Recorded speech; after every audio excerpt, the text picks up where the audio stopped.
Hello everyone, and welcome back to X-Ranger. Before we begin, I thought it would be interesting if each of you could leave a comment indicating which part of the world you're joining us from. Also, don't forget to like and subscribe if you're enjoying the episodes. Now let's get comfortable, relax, and start our program. I've been sitting on this experience for almost 4 years now, trying to make sense of it. I'm not someone who believes in the paranormal or cryptids or whatever. I'm a practical guy. I work in IT. I like facts and evidence. But what happened at my cabin in June of 2019 completely changed how I see the world, and I need to get this off my chest.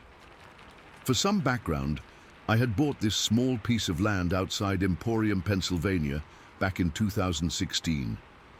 It was my pride and joy. 5 acres of beautiful woodland with a creek running through the front of the property. I built a modest off-grid cabin there myself. Nothing fancy, just a place to escape the city and reconnect with nature. No electricity except for a small solar setup. No running water except what I collected from the creek. It was heaven. My cousin Jason and I would go up there about once a month. We'd fish, hike, have a few beers around the fire, and just decompress. Over time, we started noticing little things that seemed off. Items we'd left in one place would be moved slightly. Once, all our fishing gear had been rearranged outside the cabin. Another time, the plastic tub where we kept our dry goods had been opened, though nothing was taken. We blamed it on raccoons, or maybe even some local kids messing around. There were sounds too, weird vocalizations at night that didn't quite match any animal we knew. Jason would say, "What the hell was that?" And I'd just shrug it off as probably a fox or something. But deep down, I knew foxes don't make sounds like that. Fast forward to that weekend in June 2019. Jason and I headed up to the cabin on a Friday afternoon. It was unseasonably cool for June, which made for a perfect weekend getaway. We arrived around 4 in the afternoon, unloaded our stuff, and started setting up camp. Everything seemed normal at first. We got a fire going, grilled some steaks, had a few beers, and just relaxed. That first night is when things started to get weird. We turned in around 11. I was on the small fold-out couch, and Jason took the loft bed. I'd just started drifting off when around midnight, I heard what sounded like children talking or laughing. It was coming from the woods behind the cabin, near this steep ravine on my property. I sat up, completely alert. "Jason," I whispered, "you hear that?" "Yeah," he said, already awake. "What the hell is that?" "Sounds like kids." That's what was so unsettling. The nearest house was over 2 miles away. Who would let their kids wander the woods at midnight, and how would they even get back there? There were no roads, no paths, nothing but dense forest. We listened for maybe 10 minutes. As these voices faded in and out, they never got closer, but they never really went away either. It was like they were moving parallel to the cabin, staying at the same distance. Eventually, the sound stopped, and we tried to rationalize it. Maybe it was just some weird bird, or maybe sound was carrying from much further away than we thought. We finally managed to get back to sleep, but around 2 in the morning, we were jolted awake again. This time it was loud, cracking sounds, like tree branches breaking, but not just 1 or 2. It was coming from multiple directions in the woods around us. Crack, then another from a different direction. Crack, then another. "Sam, what the fuck is going on?" Jason was sitting up in the loft, his voice tense. "I don't know," I said, grabbing my flashlight. "Maybe deer, a bear." But it didn't make sense. These weren't the sounds of an animal moving through brush. These were deliberate, powerful breaks, like something was snapping thick branches, and the way it moved, first from one side of the cabin, then the other, then behind us. It felt coordinated, like we were being surrounded. This went on for almost an hour. We sat there in the dark, listening, our flashlights pointed at the windows, though we couldn't see anything beyond the glass. The worst part was feeling so exposed. The cabin has these big windows I'd installed to enjoy the view, but that night they just felt like vulnerabilities. Anyone, or anything could see in, but we couldn't see out. Eventually, the breaking sound stopped and the woods became dead silent. No crickets, no frogs from the creek, nothing. That silence was almost worse than the sounds. We barely slept the rest of the night, and when morning came, we were exhausted and on edge. We spent the next day trying to act normal. We fished a bit, though neither of us wandered far from the cabin. We talked about what happened, trying to come up with rational explanations. Maybe local kids were messing with us? But how would they navigate those woods in the pitch dark, and why would they spend an hour breaking branches? The second night is when shit really hit the fan. We stayed up later, keeping the fire going outside until around 1 in the morning. It was quiet, too quiet. No normal forest sounds at all. We finally decided to turn in, both of us too tired to stay awake any longer, despite being nervous about a repeat of the previous night. I must have fallen asleep, because the next thing I knew, Jason was shaking me awake. "Sam," he hissed, "listen." It was around 3 in the morning, according to my watch. At first, I didn't hear anything. Then I caught it. Movement. Something was moving around near the creek in front of the cabin.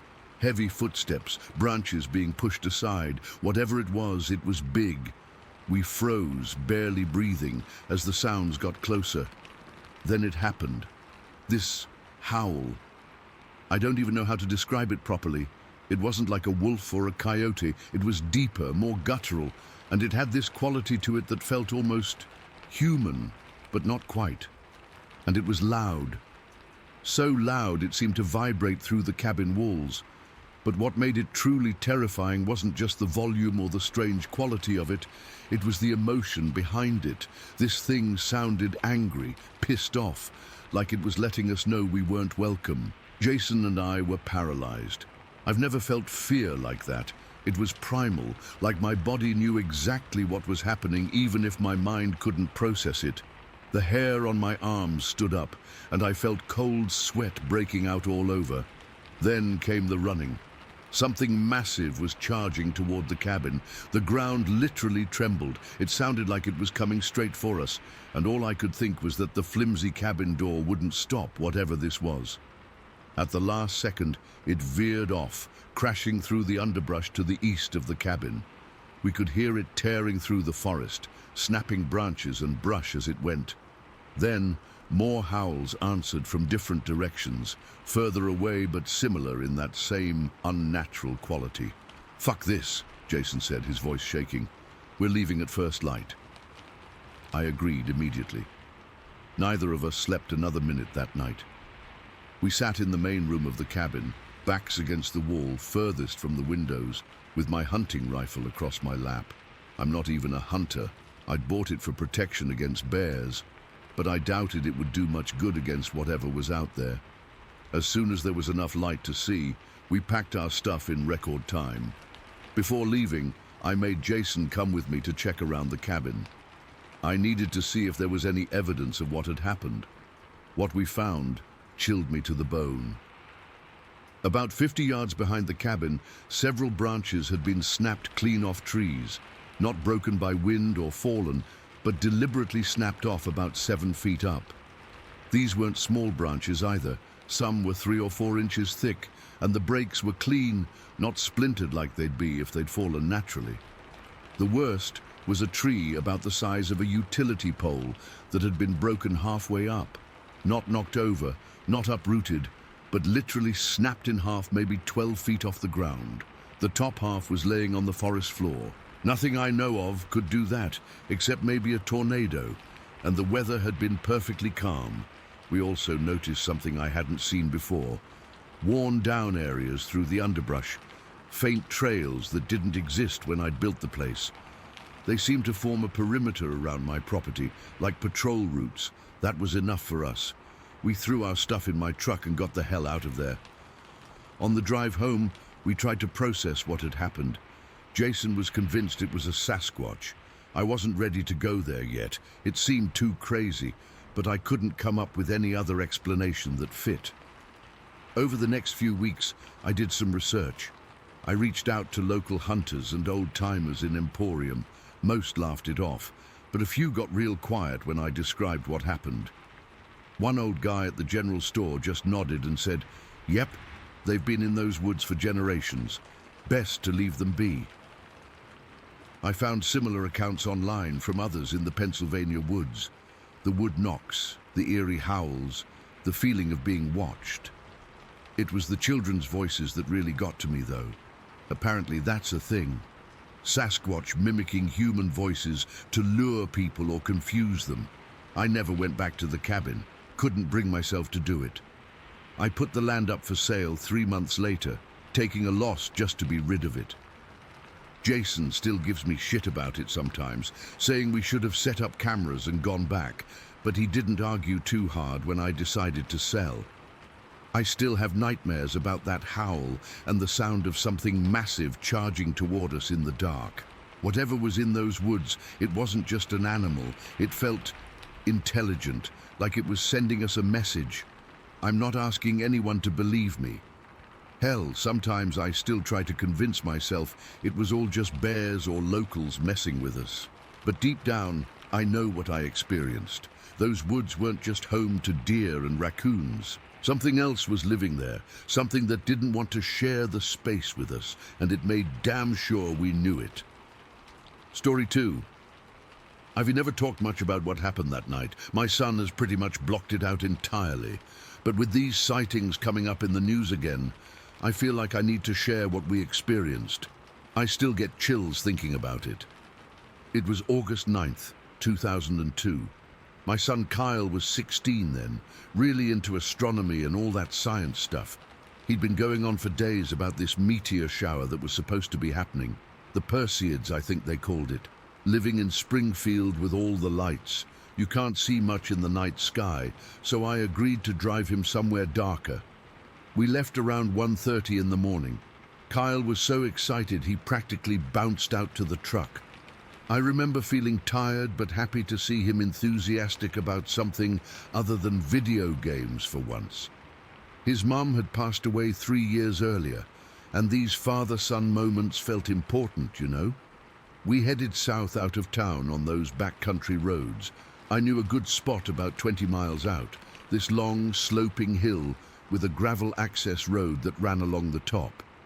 It was perfect because there were no trees or houses nearby to block the view, just open fields on both sides. You could see for miles in every direction, which is why I felt safe taking my boy out there in the middle of the night. We got there around 2 in the morning. The sky was absolutely clear. One of those perfect summer nights where the stars seem close enough to touch, not a cloud anywhere. There was just a sliver of moon, which Kyle said was perfect for stargazing. I parked right at the highest point of the hill, facing north with the headlights off. Kyle immediately climbed onto the hood of my old Ford F-150 with a blanket and his binoculars. I grabbed my thermos of coffee and joined him. For about 15 minutes, it was perfect. We spotted several meteors streaking across the sky.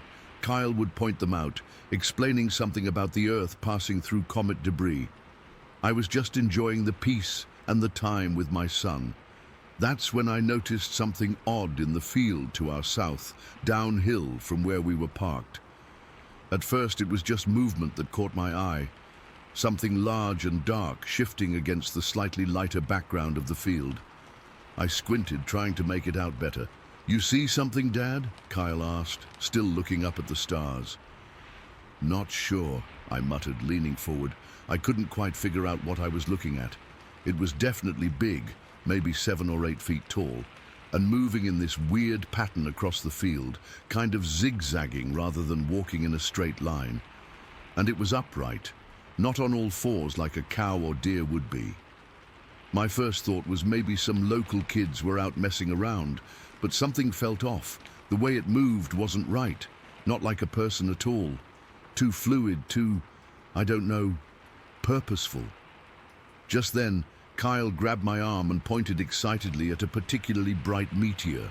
I looked up, momentarily distracted by the streak of light. When I looked back toward the field, I couldn't see the figure anymore. I remember feeling relieved, thinking maybe I'd imagined it. or it was just a shadow playing tricks on my eyes. That's when we heard it, this deep, rumbling growl from behind us, from the north side of the hill. It wasn't like any animal sound I'd ever heard, and I've lived around wildlife my whole life. It was too deep, too powerful. It literally vibrated the air around us. Kyle froze mid-sentence. "What the hell was that?" he whispered. We both turned around slowly, sliding off the hood to face the other direction. That's when I saw it, standing halfway down the hill, in the middle of the gravel road. This massive, dark silhouette just standing there. The starlight wasn't enough to make out details, but I could see the outline clearly. Wide shoulders, probably twice as broad as mine, and what looked like a cone-shaped head. Or maybe that was just the way its head sat on its shoulders. I don't know. The thing that struck me most was how still it was, completely motionless, except for a slight swaying side to side, like it was shifting its weight or maybe smelling the air. I don't know why that thought came to me, but it did. "Dad?" Kyle's voice was shaking. I put my hand on his shoulder, trying to keep him calm, while my own heart was hammering so hard I thought it might burst out of my chest. "Stay still," I whispered, though I have no idea why.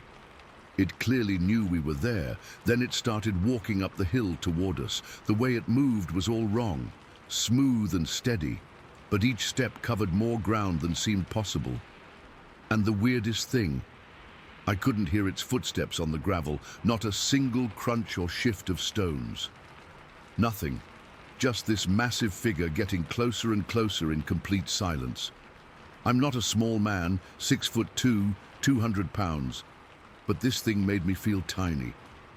As it got closer, I could better gauge its size, had to be at least 8 feet tall, maybe more, and incredibly broad.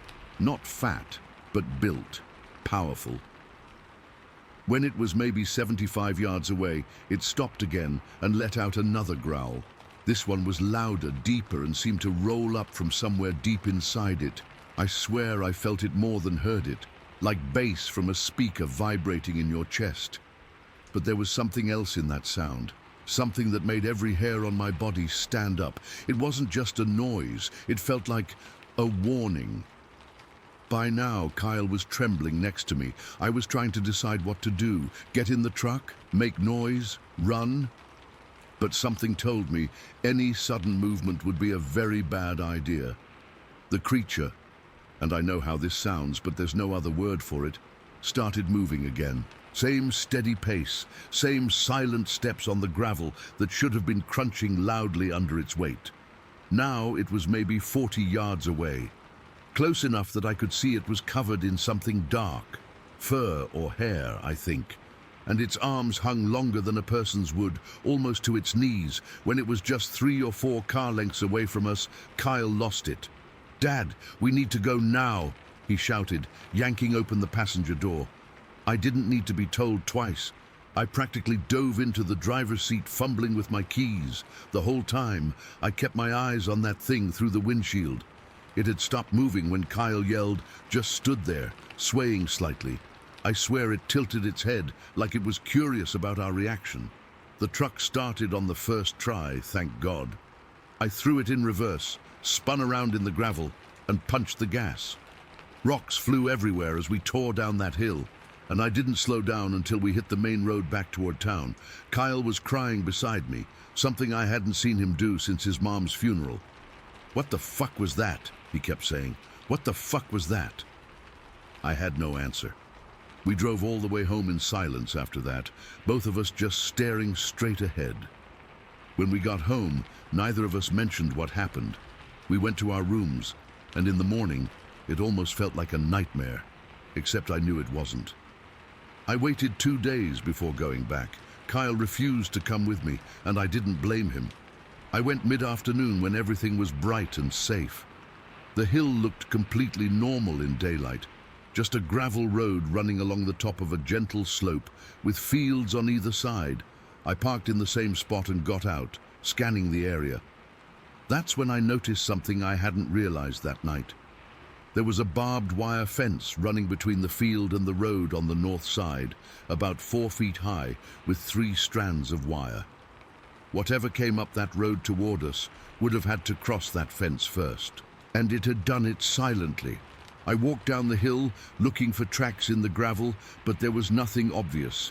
Just the usual tire marks and some small animal prints. Rabbit, probably. I stood there for a long time, trying to make sense of what we'd seen. Nothing added up. I'm not one for crazy stories or supernatural stuff.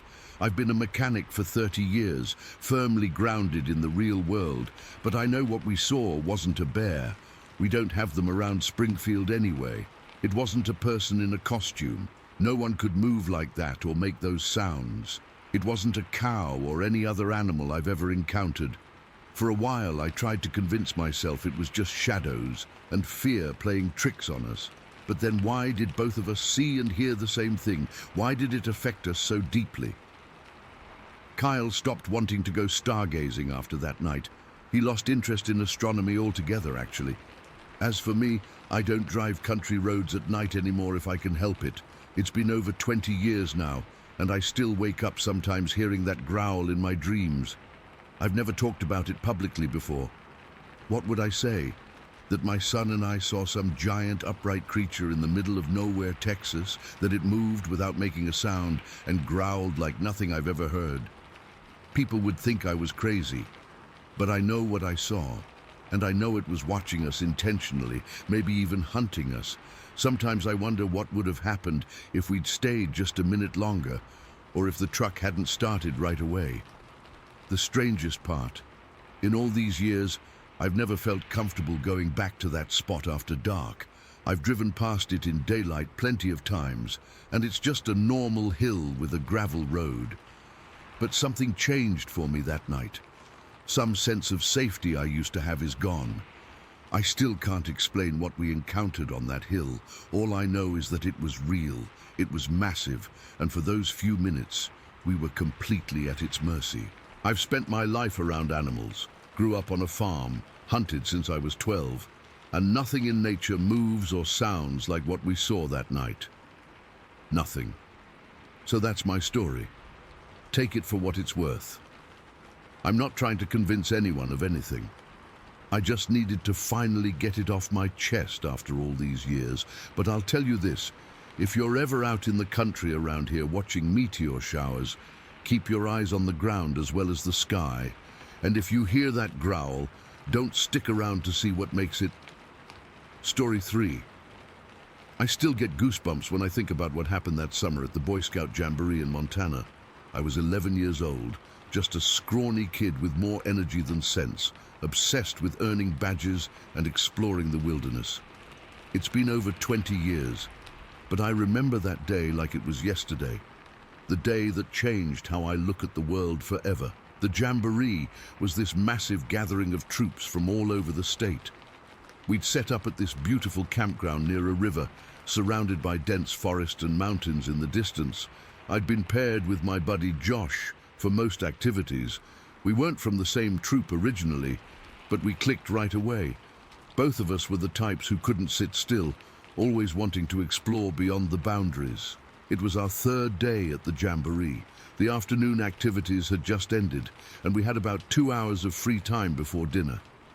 Josh and I were sitting on a log near our campsite, tired from the day's hike, but still buzzing with that weird energy kids get when they're overtired. "Hey, Cameron," Josh said, picking at the bark on the log. "You ever heard of Bigfoot?" I laughed it off. "Yeah, sure.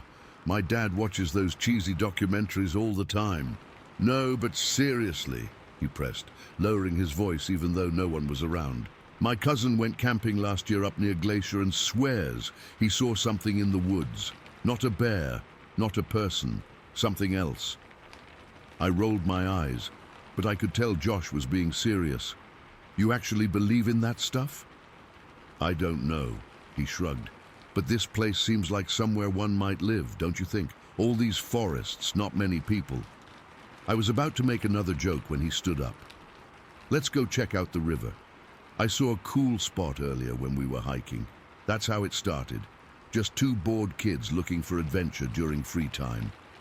We grabbed our canteens and told one of the junior scoutmasters we were going to explore near the river, staying within the boundaries we'd been shown earlier. He nodded absently, busy sorting through equipment.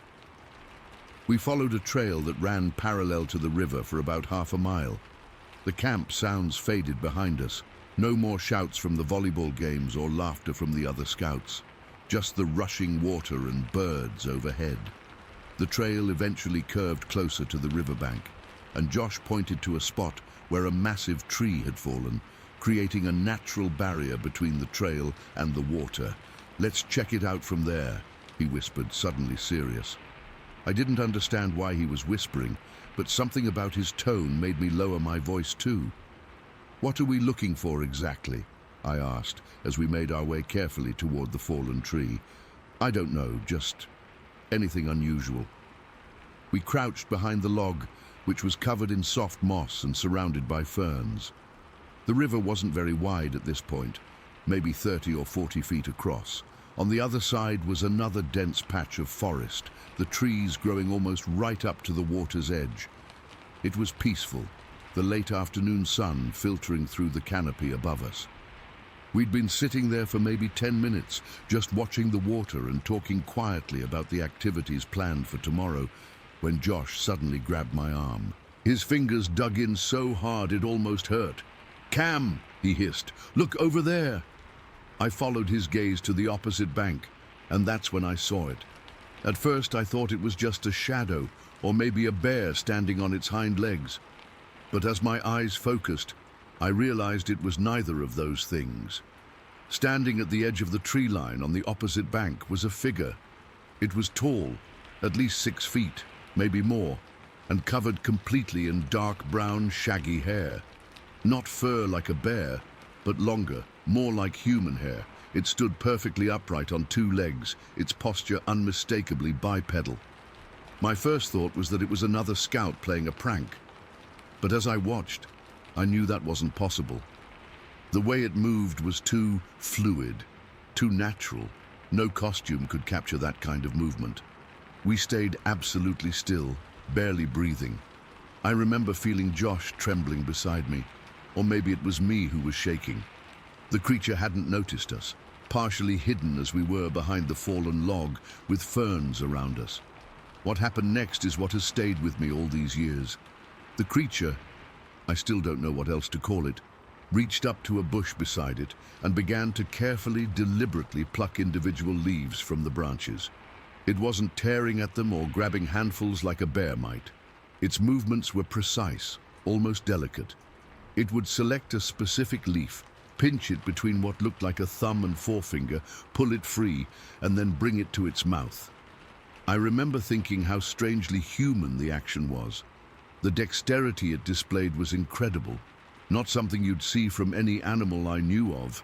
It would chew each leaf thoroughly before selecting another, sometimes examining them briefly before deciding whether to eat them or discard them.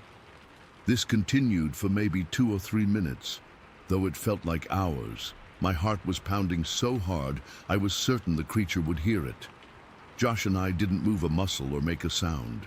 We just watched, completely mesmerized. The creature's face was partially obscured by the hair, but I could make out dark eyes and a flatter nose than a human's. Not protruding like a snout, but not quite like ours either. Its arms were longer than a human's would be, hanging lower at its sides when not reaching for leaves. After what seemed like forever, the creature suddenly stopped. It didn't look our way or give any indication that it had detected us. It simply finished eating, wiped its hand-like appendages against its chest, and then turned and walked away into the forest. Not hurriedly, not sneaking, just calmly walking upright like a person would, disappearing between the trees. Neither of us moved for at least 5 minutes after it was gone. When I finally found my voice, it came out as a croak. Did you see that?" Josh nodded slowly, his face pale. "That wasn't a bear. And it definitely wasn't a person in a costume," I added. We stayed there a while longer, processing what we'd seen. The rational part of my brain tried to come up with explanations. Maybe it was some kind of wildlife research project with someone in a sophisticated tracking suit. But I knew that wasn't it. The movements were too natural, too unself-conscious. "We should go back," Josh finally said. "It'll be dinner soon." We made our way back to camp in a daze. On the walk back, we agreed not to tell anyone else. Who would believe two kids claiming they saw Bigfoot? We'd be laughed at by the other scouts and lectured by the scoutmasters about making up stories. That night, lying in my sleeping bag, I couldn't stop replaying the scene in my mind. The careful way it selected leaves, the deliberate chewing, the casual walk back into the forest. Whatever I had seen, it moved with purpose and intelligence. The next day, Josh and I went back during free time, and the day after that, we spent every free moment we could at that same spot by the fallen log, hoping for another glimpse. We never saw the creature again, but we did notice something on our third visit. Certain bushes on the far bank had specific patches where leaves had been selectively plucked, exactly at the height where the creature had been reaching.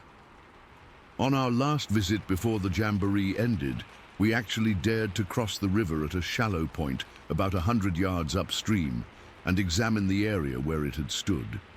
The ground was too hard and rocky to show footprints, but some of the lower branches on nearby bushes were broken in a way that suggested something tall had passed through. We made a pact that day, to never forget what we saw and to always keep an open mind about what might exist in the wilderness. Before the jamboree ended, we exchanged addresses and promised to write to each other about any research we did on the subject. For months afterward, I had trouble sleeping. Not from fear exactly, but from an overwhelming sense of wonder. I'd lie awake thinking about those hands, because they were hands, not paws, carefully selecting individual leaves. The intelligence it would take to distinguish which leaves were good to eat. The fact that it displayed such control and precision. I started reading everything I could find about Bigfoot sightings. I became that weird kid who checked out all the cryptozoology books from the library.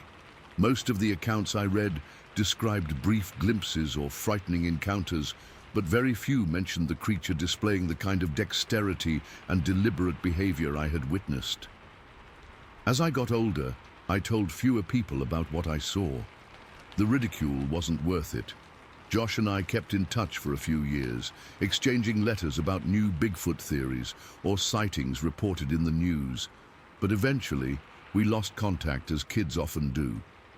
I've been back to Montana many times since then, hiking and camping in similar areas, always with one eye on the tree line across any river or clearing. I've never seen anything like it again. But I've found evidence over the years.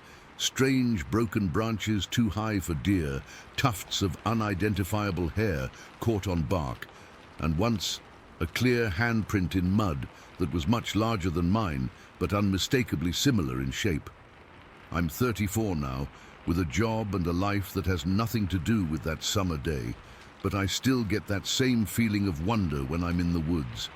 I still pause when I hear unusual sounds in the forest, and I still can't look at certain leafy bushes without remembering those careful, deliberate fingers selecting just the right leaves to eat. I don't need anyone to believe me. I know what I saw. It wasn't a bear. It wasn't a person in a costume. It was something that existed in that space between myth and reality, something that moved through the world with awareness and purpose, something that, just for a few minutes, allowed two young boys to glimpse a mystery that most people will never see. And sometimes when I'm camping and the night is especially quiet, I still find myself listening for footsteps that sound just a little too much like my own. Story 4. I've been debating whether to post this for a long time. It's been 8 years, and I still get chills thinking about what happened that night. I've told a few people, but most just laugh it off or think I'm exaggerating.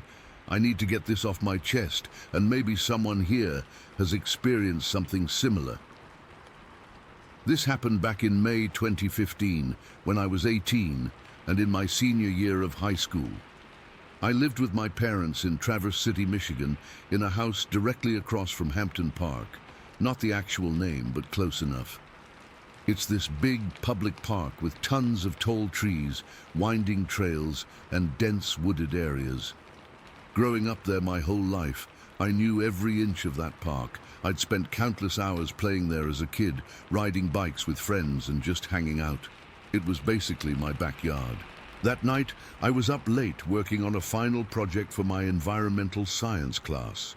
It was around 1:30 in the morning, and I was pretty frustrated because I couldn't find my good pencils, the ones I needed for drawing some diagrams. Then I remembered I'd left them in my truck after working on the project at my friend Matt's house earlier. I was exhausted but knew I needed to finish this project, so I trudged outside to grab them. It was a clear night, unusually warm for May in northern Michigan. The streetlights cast this weird orange glow over everything, but the park across the street was pitch black, except for the few security lights along the main path. I made it to my truck, which was parked in our driveway, grabbed my pencil case from the passenger seat, and was just closing the door when I heard it. This scream. God, I still get goosebumps remembering it. It wasn't like anything I'd ever heard before. High-pitched and shrill, but also deep and powerful at the same time, if that makes any sense. It lasted for about 6 seconds.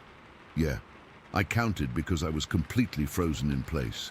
It echoed through the park and seemed to bounce off every tree before hitting me like a physical force. My first thought was that someone was being attacked or murdered in the park. It was that terrifying, but it didn't sound human, not quite animal either. I stood there, keys still in my hand, staring into the darkness across the street. That's when I saw it.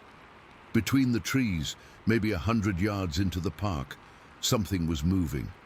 At first, I thought it was just shadows playing tricks on my eyes. But then it moved again, more deliberately this time. It was huge, like way bigger than any person I'd ever seen, probably 7 or 8 feet tall, with a massive build. The thing that struck me most was how it moved. Despite its size, it was running smoothly between the trees, not crashing or stumbling like you'd expect something that big to do in the dark. It had this weird gait, taking these impossibly long strides. Its arms were crazy long too, swinging as it moved. The whole thing was covered in what looked like dark hair or fur, not like a costume. It moved too naturally for that.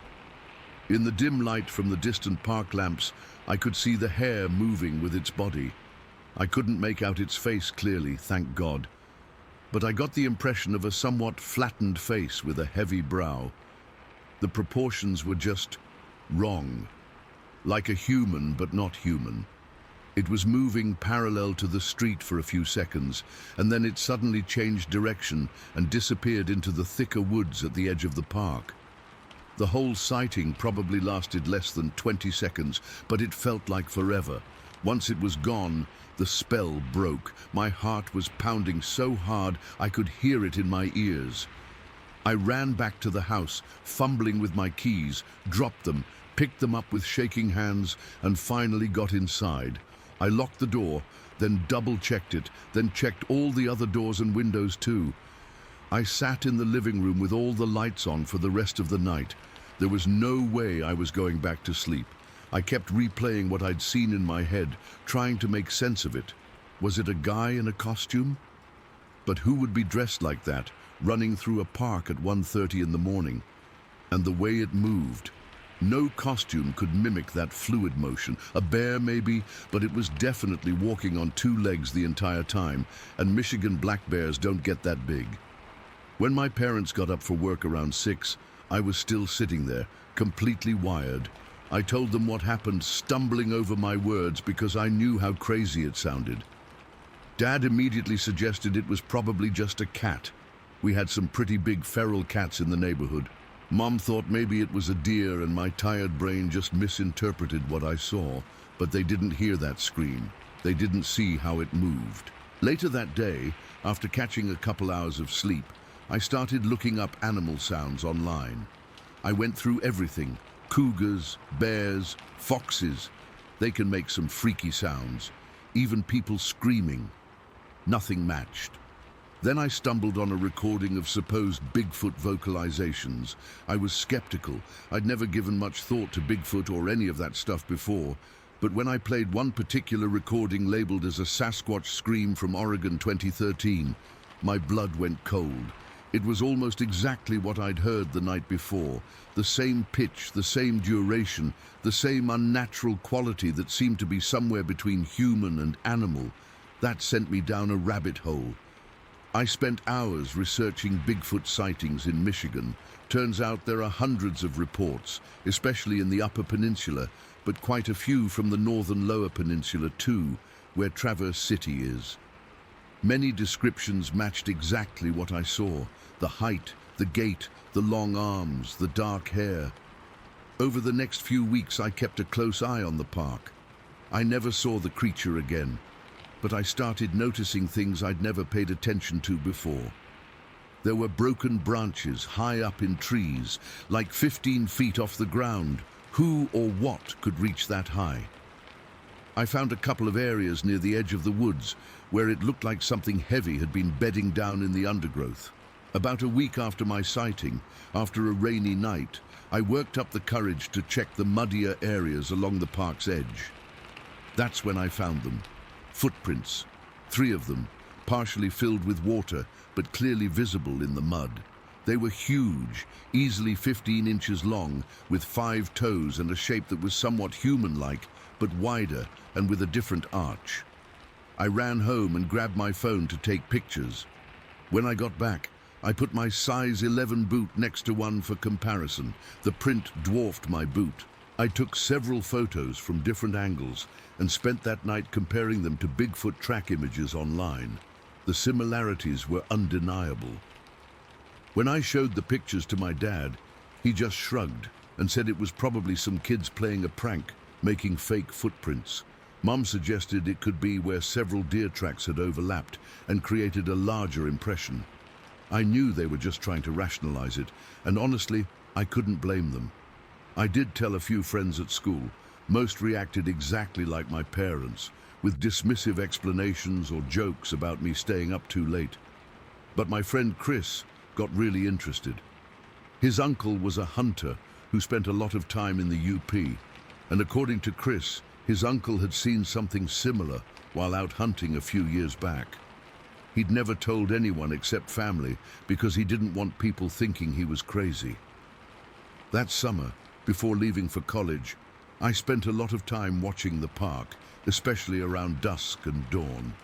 I set up a trail camera I borrowed from Chris's uncle for a while, but never caught anything unusual. The footprints disappeared after a few days of dry weather, and eventually the broken branches I'd noticed were replaced by new growth. But I know what I saw. I know what I heard. That scream and that figure moving through the trees weren't anything normal or easily explainable. I've since moved away from Traverse City for college and work, but I still visit my parents a few times a year. Every time I'm there, I find myself staring out at that park, especially at night, wondering if it's still out there. I've never felt comfortable in those woods again. The weirdest part? About a year after my sighting, I was helping my mom clean out some old newspapers in the basement when I found a local paper from 1998 with a small article about strange sounds and possible Bigfoot sightings in the exact same park. The article quoted a local who described hearing blood-curdling screams late at night. The paper treated it as a joke, of course, but reading that sent shivers down my spine. I don't know what to call what I saw. Bigfoot, Sasquatch, some unknown animal?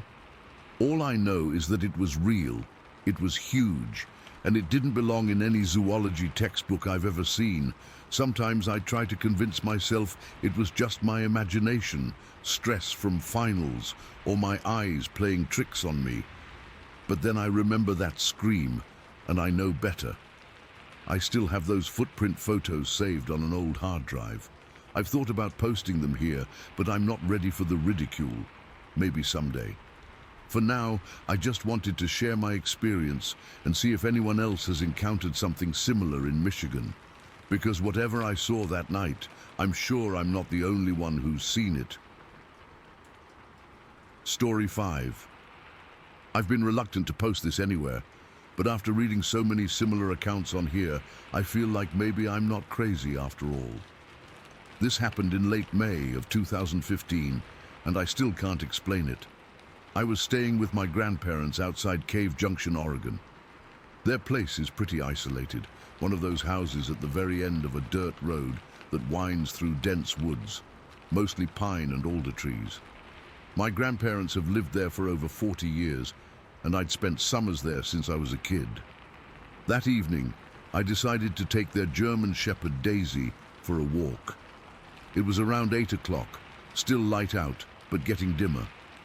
The temperature was perfect, that sweet spot in late spring when it's not too hot or cold.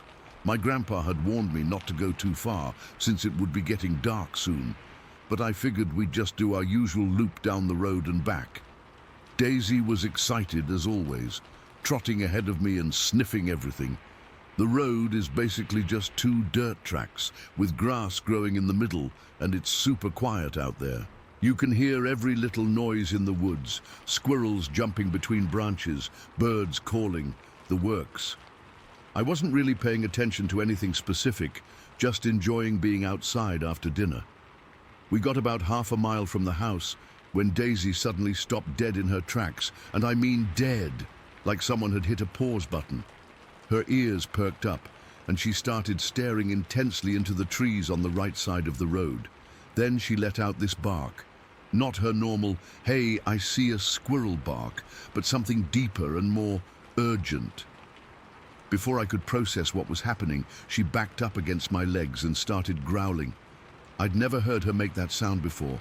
It was like a continuous deep rumble coming from her chest. She was pressing so hard against me that I almost lost my balance. I crouched down to grab her collar, thinking maybe she'd spotted a bear or something. That's when I heard it. These slow, deliberate grunts coming from just off the road. There was also the sound of brush moving, like something large was shifting its weight. My first thought was definitely bear, and my heart started pounding, stupidly, and I still don't know why I did this. I took a few steps toward the sound instead of backing away. Maybe I thought I could scare whatever it was off by making myself known. I don't know. But I moved toward the tree line, peering through the branches. That's when I saw it stand up from behind a fallen log. At first, my brain couldn't process what I was seeing. It rose up on 2 legs, and it kept rising until it was towering. I'm not exaggerating when I say it must have been at least 7 feet tall. It was covered in this reddish-brown hair, not like fur exactly, but more like, I don't know how to describe it. Coarser maybe, like human hair but all over its body. The face is what got me. It reminded me of a monkey I'd seen at the Portland Zoo years ago. Not exactly the same, but similar enough that my brain made the connection. It had this heavy brow ridge and deep-set eyes, but the eyes themselves, they were so aware, that's the only word I can think of. They weren't animal eyes. There was something behind them, something thinking. We made eye contact for what felt like forever, but was probably just a couple of seconds. I couldn't move, my whole body went cold, and I felt like I couldn't breathe. It's like my brain was screaming, "This can't exist," while my eyes were telling me, "But it's right there." Then it turned. It moved so quickly for something that size, just pivoted and started to move away through the trees. That's when Daisy lost it. She lunged forward with such force that she pulled me down to one knee. Her collar slipped right through my fingers, and before I could grab her again, she was charging into the woods after this thing. I shouted for her to come back, but she was gone. I could hear her barking and crashing through the underbrush, and then I heard heavier movements, branches breaking, the sound of something big moving fast through the trees. I panicked. I scrambled to my feet and just ran. I ran as fast as I've ever run in my life, back toward my grandparents' house. I kept looking over my shoulder, terrified that this thing was going to come after me next. I tripped twice on the uneven road, skinning my palms and tearing my jeans, but I barely felt it. All I could think was that I needed to get back to the house. I burst through the door, out of breath, and probably looking like I'd seen a ghost. My grandparents were sitting in the living room watching TV, and they both jumped when I came in. "Jacob, what happened?" My grandma got up immediately. I tried to explain, but the words wouldn't come out right. I was talking too fast, not making sense. I kept saying something was in the woods, that it had chased Daisy, that we needed to go find her. My grandpa got his boots on and grabbed a flashlight, asking me more calmly what exactly I'd seen. I told him it was big. It was standing on two legs. It had hair all over it. I didn't want to say Bigfoot or Sasquatch because it sounded so ridiculous, but that's what I was thinking. He didn't laugh or tell me I was crazy. He just nodded and said, "Let's go find Daisy." We were about to head out when we heard scratching at the door. When my grandpa opened it, there was Daisy, panting heavily and covered in dirt and pine needles. She looked exhausted, but unharmed. This was about 40 minutes after I'd gotten back to the house. My grandpa checked her over carefully, but she seemed fine, just tired. She went straight to her water bowl and drank for what seemed like forever, then collapsed on her bed in the corner. That night, after everything had calmed down a bit, I was lying in bed unable to sleep when I heard it, a deep, resonating whoomp sound coming from the direction of the woods. It's hard to describe accurately, but it was like someone hitting a hollow log with tremendous force. It wasn't loud enough to wake the house, but in the quiet of night, it carried. The weird thing is, I recognized that sound. I'd heard it on previous visits throughout my childhood, but had never connected it to anything specific. Just one of those strange forest noises you hear sometimes. But now, it seemed significant. What happened next gave me chills. The coyotes that had been yipping and howling in the distance suddenly went completely silent. It was like someone had flipped a switch. The forest, which is never truly quiet, became unnaturally still. In the morning, I worked up the courage to ask my grandparents about the sound. My grandpa was drinking his coffee at the kitchen table, and I just came out with it. "Have you ever heard those deep whomp sounds at night?" He looked at me for a long moment, then nodded. "Been hearing those as long as we've lived here." "Do you know what makes them?" He shrugged. "Some things in these woods don't have names, Jacob. Or at least, not names we give them." My grandma, who was at the stove cooking breakfast, turned around. "Your grandpa's being dramatic, but yes, we've heard those sounds for years. They're just part of living out here." I wanted to press further, to ask if they'd ever seen what I saw, but something in their manner told me they didn't want to discuss it more deeply. It was like they'd made peace with whatever shared the woods with them, and bringing it into the open would somehow disturb that peace. The strangest part of all this is the smell. When I saw the creature, there was this distinctive odor, like rotting vegetation mixed with something musky and animal-like. Not exactly a skunk, but in that family of smells. Since then, whenever I visit my grandparents and walk down that same stretch of road, sometimes that smell returns. It'll hit me suddenly, even if there's nothing unusual in sight. It's happened maybe 4 or 5 times in the years since. I keep Daisy on a leash now when we walk, and I always carry a bright flashlight, even during the day. My grandparents have never directly acknowledged what happened, though sometimes I catch my grandpa scanning the tree line when we're sitting on the porch in the evening. I've spent hours researching online, looking at reports of Bigfoot sightings in southern Oregon. There are more than you'd think, especially around the Siskiyou Mountains. Some descriptions match exactly what I saw. The height, the reddish-brown hair, the face that's not quite human, but not quite ape either. I don't know what to believe anymore. All I know is what I saw, and what I continue to occasionally smell when I walk that road. Something is out there in those woods, something that knows we're here and chooses, most of the time, to stay hidden. I haven't told many people this story. How do you tell someone you saw Bigfoot without sounding crazy? But I know what I saw. And sometimes late at night when I'm staying at my grandparents' and I hear that deep whomp sound, I know it's out there, moving through the trees, watching. Story 6. I've been hesitating to share this for a long time, 8 years to be exact. I'm not someone who goes looking for the paranormal or believes every strange noise in the woods has to be something mysterious. I'm a practical guy who spent most of my life outdoors, hunting, fishing, and hiking around northern Idaho. But what happened that day in November 2015 has stayed with me, and I still don't have a rational explanation for it. I live on a small property that backs up against the edge of Clearwater National Forest, not far from Elk River. It's beautiful country, dense pine forests, steep hills, lots of wildlife. I've always considered myself lucky to have this kind of wilderness, basically in my backyard.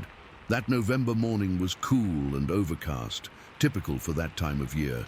We'd had rain the night before, and the ground was still damp. Perfect hunting conditions since the wet leaves and soil muffled my footsteps. I was after deer that day, carrying my .30-06 and wearing blaze orange as required during rifle season. I decided to head up an old logging path that winds up the hillside behind my property. I know this trail like the back of my hand. I've walked it hundreds of times over the years in all seasons. It's steep in sections, but offers good vantage points for spotting deer moving through the draws below. Around 9 in the morning, I reached a small clearing about halfway up the hill. There's a flat spot there where the loggers used to stage equipment, and it gives you a good view of the forest below. I stopped to catch my breath and take a drink of water from my canteen. The woods were unusually quiet that morning. Usually you'll hear squirrels chattering or birds calling, but there was nothing, just that heavy silence that sometimes settles over the forest. I set my pack down and pulled out my binoculars to scan the area below. I slowly panned across the hillside, methodically checking each section for any movement or the distinctive shape of a deer. That's when I spotted what I initially thought was a small black bear about 70 yards downslope. It was partially hidden behind a fallen Douglas fir, and I could only see its upper body. What caught my attention immediately was this unusual thin white stripe running straight down the middle of its back. I'd never seen a bear with markings like that, so I focused my binoculars more carefully. As I studied it, I realized several things didn't add up. It was smaller and narrower than any adult black bear should be. The proportions were all wrong. It had broad shoulders but a narrow waist, almost like a person. The coloring was off too. It was a deep, uniform black all over, except for that white stripe. I stayed perfectly still, just watching. I remember my heart starting to beat faster as I realized this wasn't anything I recognized. Then the creature turned its head, and I got a clear view of its face through my binoculars. I still get goosebumps thinking about that face. It was solid black with tight, shiny skin that looked like leather that had been stretched over a skull. There was no fur on the face at all. It had a broad, flat nose with large nostrils, but no snout like a bear would have. The face was completely flat, almost like a human face, but wrong. The jaw, the forehead, the placement of the ears. They all resembled human features but were larger, exaggerated, and that unnatural black color. The eyes are what really got to me. They were deep set under a prominent brow ridge, and even from that distance I could tell they were dark, not animal eyes. There was an intelligence there that made my skin crawl. It wasn't looking in my direction. Its attention was focused on something in the forest I couldn't see. I don't know how long I stood there staring. Maybe 30 seconds, maybe a couple of minutes. Time seemed to stretch out. I was torn between wanting to back away and being completely frozen in place by what I was seeing. I kept telling myself there had to be a rational explanation. Maybe it was some kind of escaped exotic animal or a bear with a rare genetic condition. But deep down, I knew I wasn't looking at anything that should exist in these woods. While I was watching the creature, I started hearing small rocks and pebbles rolling down the slope above me. At first, I ignored it, figuring it was just squirrels or maybe a grouse moving around. The sounds continued, getting more frequent, definitely something larger than a squirrel. I finally tore my eyes away from the creature and turned to look up the hill behind me.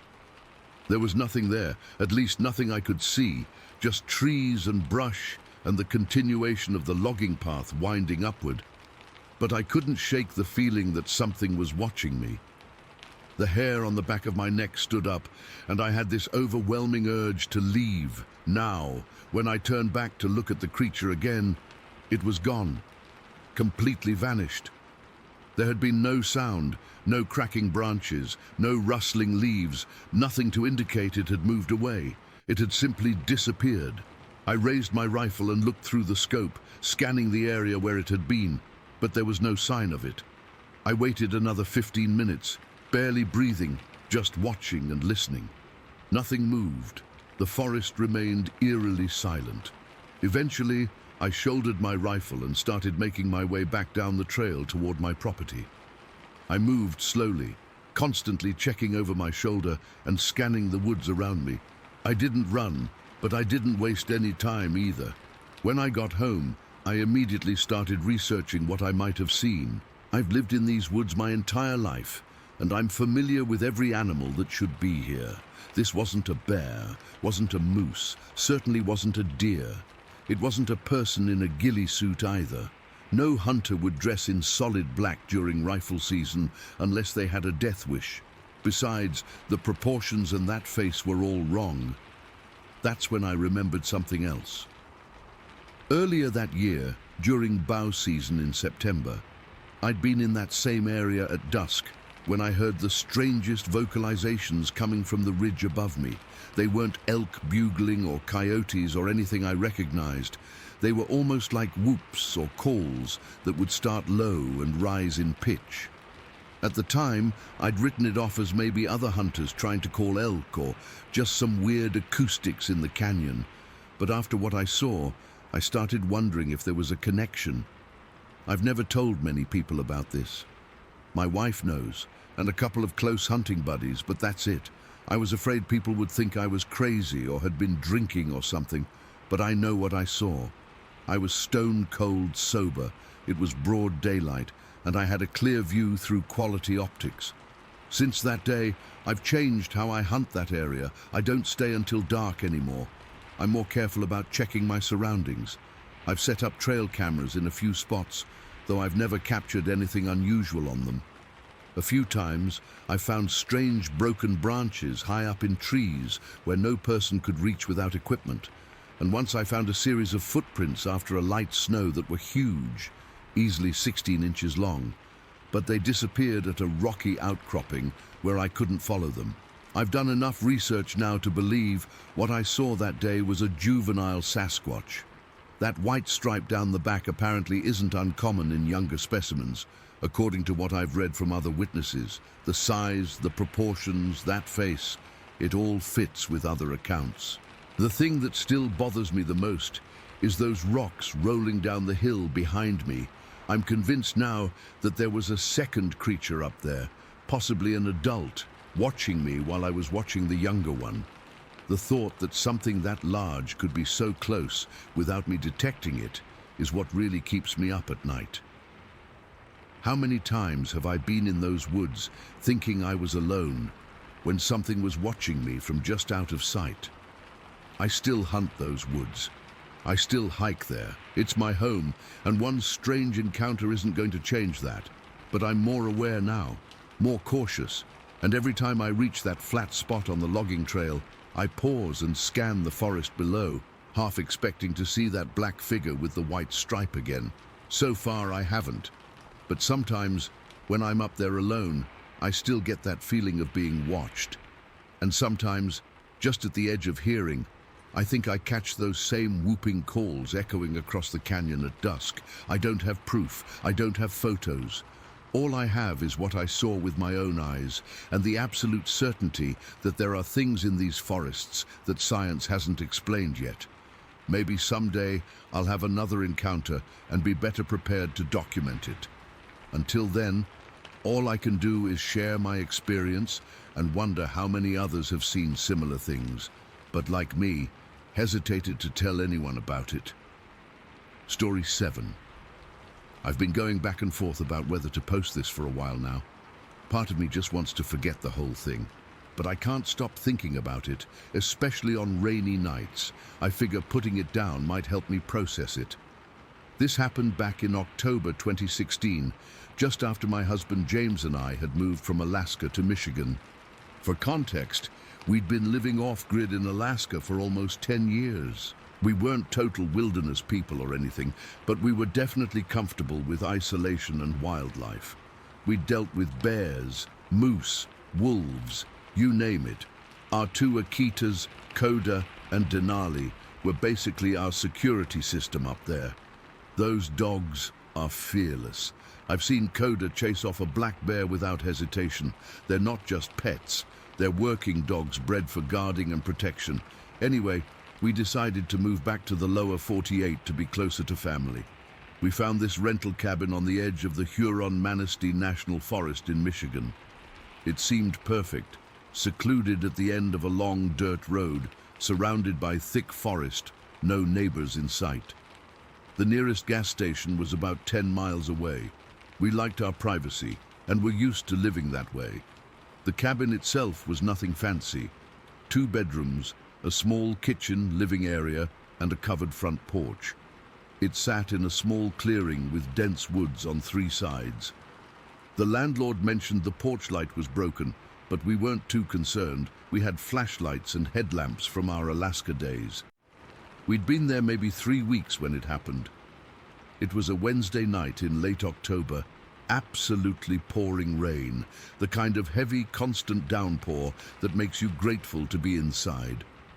The wind was whipping through the trees, making that eerie whistling sound.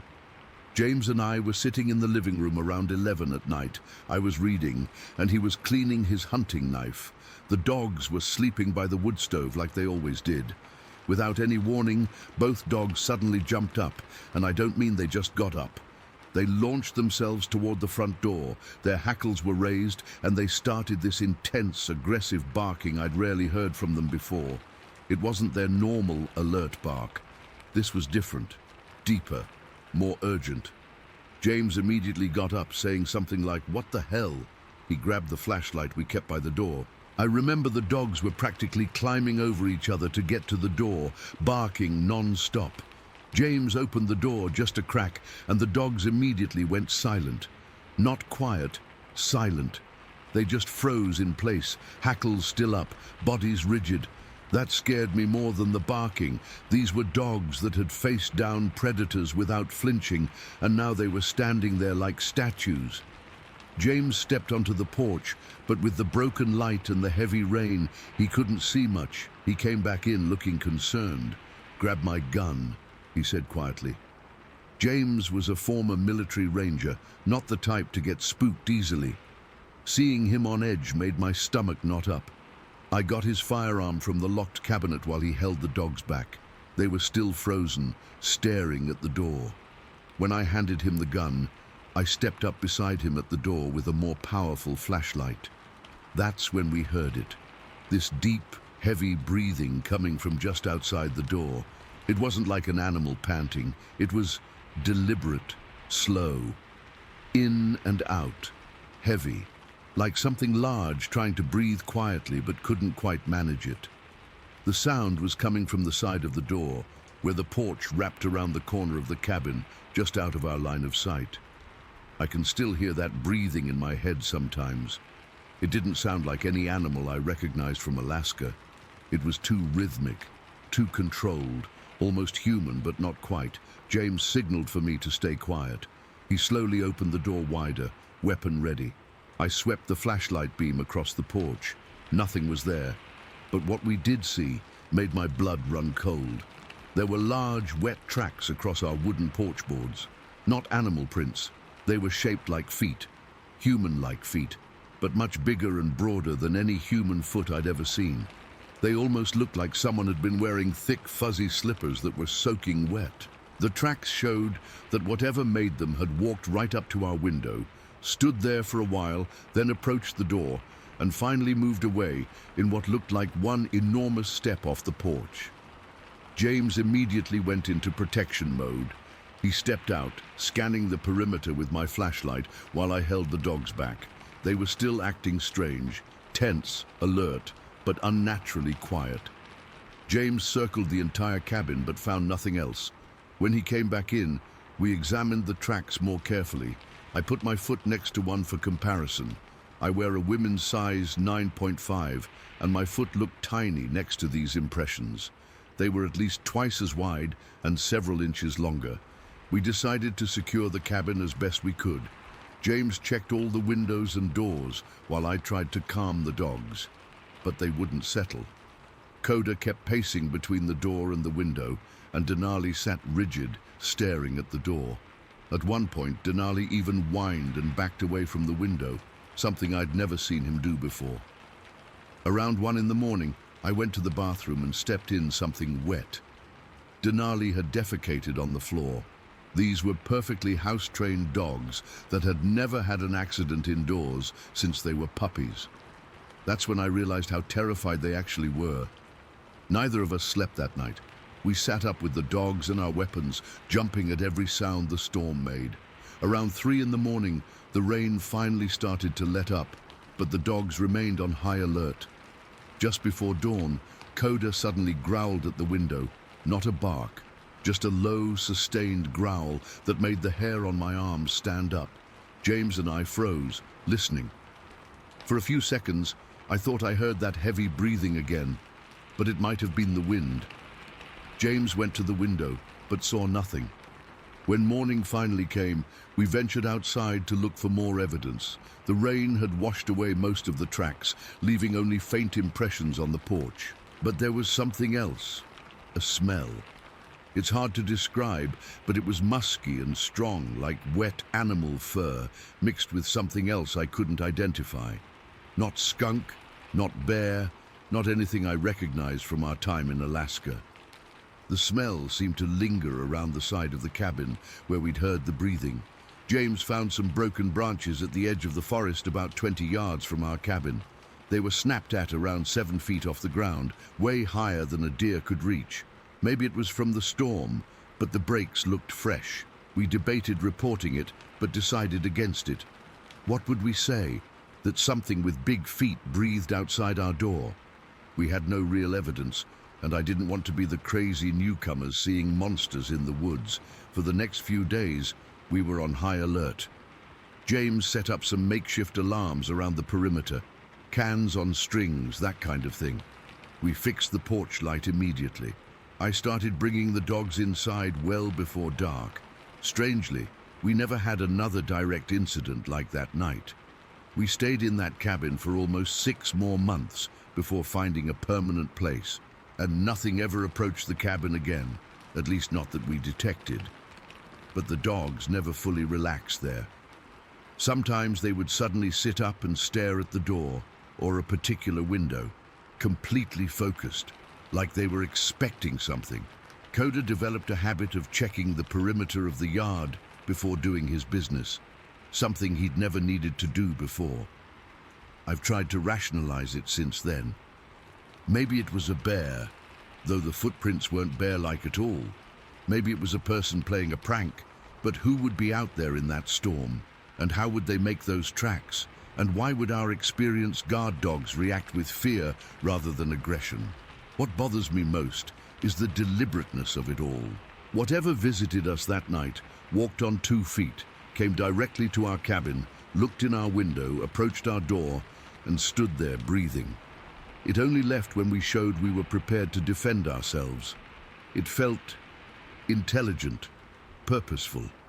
We're in a different house now, closer to town. The dogs have mostly returned to normal, though loud rainstorms still make them anxious. James doesn't like talking about that night, but sometimes I catch him scanning the tree line when we're out in open spaces. I still don't know what visited us that night in the Michigan forest, but sometimes when I'm alone and it's raining, I find myself listening for that heavy, deliberate breathing just outside the door. Story 8. I never thought I'd be one of those people. You know the type. The ones who claim they've seen something impossible, something that supposedly doesn't exist. I always considered myself pretty level-headed. I've lived in the same area my whole life, just outside Pelham, Massachusetts. I know every animal that roams these woods. I've hunted, hiked, and camped here since I was a kid. I know the difference between a bear and a moose, between a coyote and a wolf. At least I thought I did. This happened in the fall of 2017. It was a Tuesday evening in late October around 9 o'clock. The temperatures had dropped that week, and there was that distinct fall smell in the air. You know, that earthy scent of decaying leaves and the approaching winter. I remember it was unusually quiet that night. Living in a rural area, you get used to certain background noises. The wind in the trees, distant cars, wildlife. But that night, it was different somehow. I didn't notice it right away, but looking back, that should have been my first clue. I was sitting in my living room watching some nature documentary. Ironic, considering what happened next. My phone rang, and it was my sister Karen. She sounded concerned, which immediately put me on edge. Karen isn't the type to get spooked easily. "Rob, have you heard anything strange tonight?" she asked. I told her no, and asked what was going on. She explained that my cousin Eric's girlfriend Melissa had called her, pretty freaked out. Melissa lives about 2 miles from my place, deeper into the woods. She'd been hearing strange screaming sounds from the forest behind their house. Not animal screams, not quite human either. Something in between that had been going on for about 20 minutes. Karen asked if I could step outside and listen, see if I could hear anything from my place. I agreed, more to humor her than anything else. I figured it was probably just a fox or a fisher cat. They can make some truly horrifying sounds that people often mistake for something more sinister. I put on my jacket and stepped out onto my front porch. My house sits at the end of a long gravel driveway with a yard that extends about 50 yards before it meets the forest line.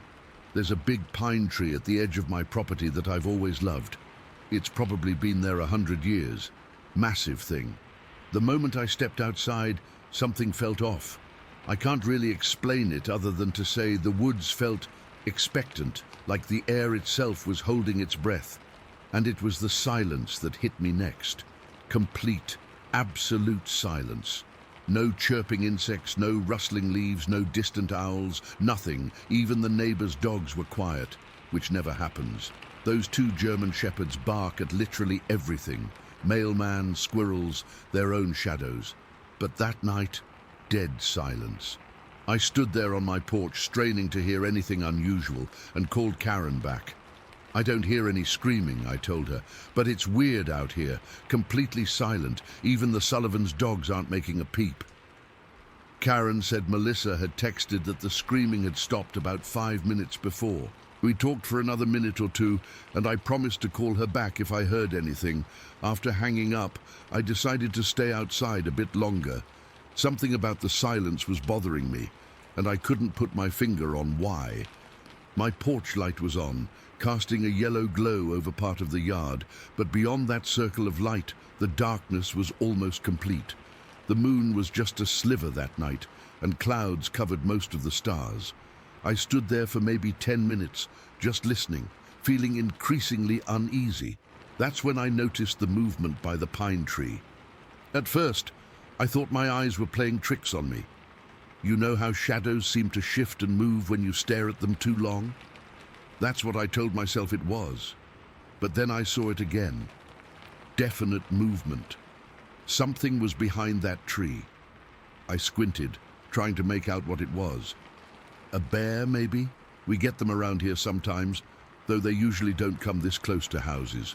And then it leaned out. I'll never forget that moment as long as I live. From behind the massive trunk of that pine tree, something leaned out and looked directly at me.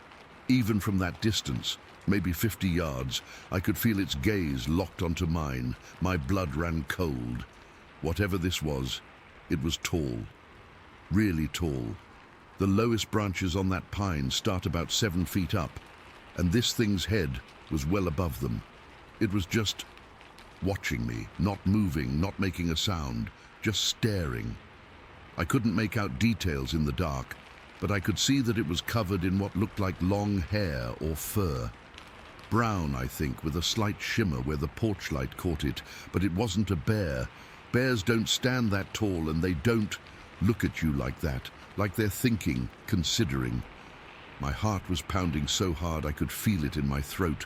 I slowly backed up toward my front door, not taking my eyes off the figure. I wasn't exactly scared, more like shocked, completely dumbfounded by what I was seeing. Once I reached my door, I stepped inside but left it cracked open just enough that I could still see out toward the tree. I don't know why I didn't slam it shut and lock it. Curiosity, I guess.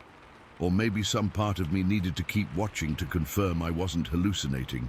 For maybe 30 seconds, nothing happened. The figure remained partially hidden behind the tree, just watching.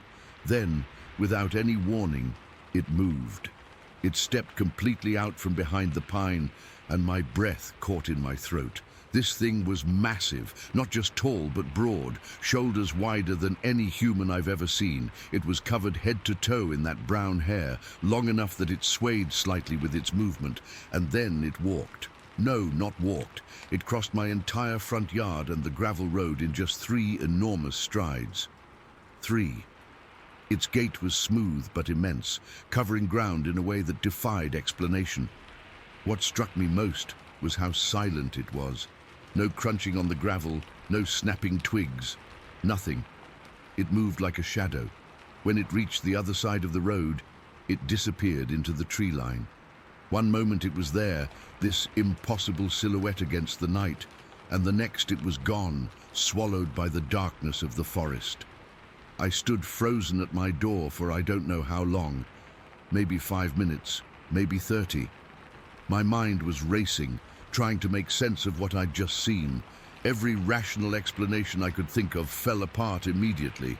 It wasn't a bear, wasn't a moose, wasn't any animal native to these woods. It moved too deliberately, too intelligently. Eventually, I closed and locked my door. I checked all the windows too, making sure everything was secure. I tried calling Karen back, but my hands were shaking so badly I could barely hold the phone.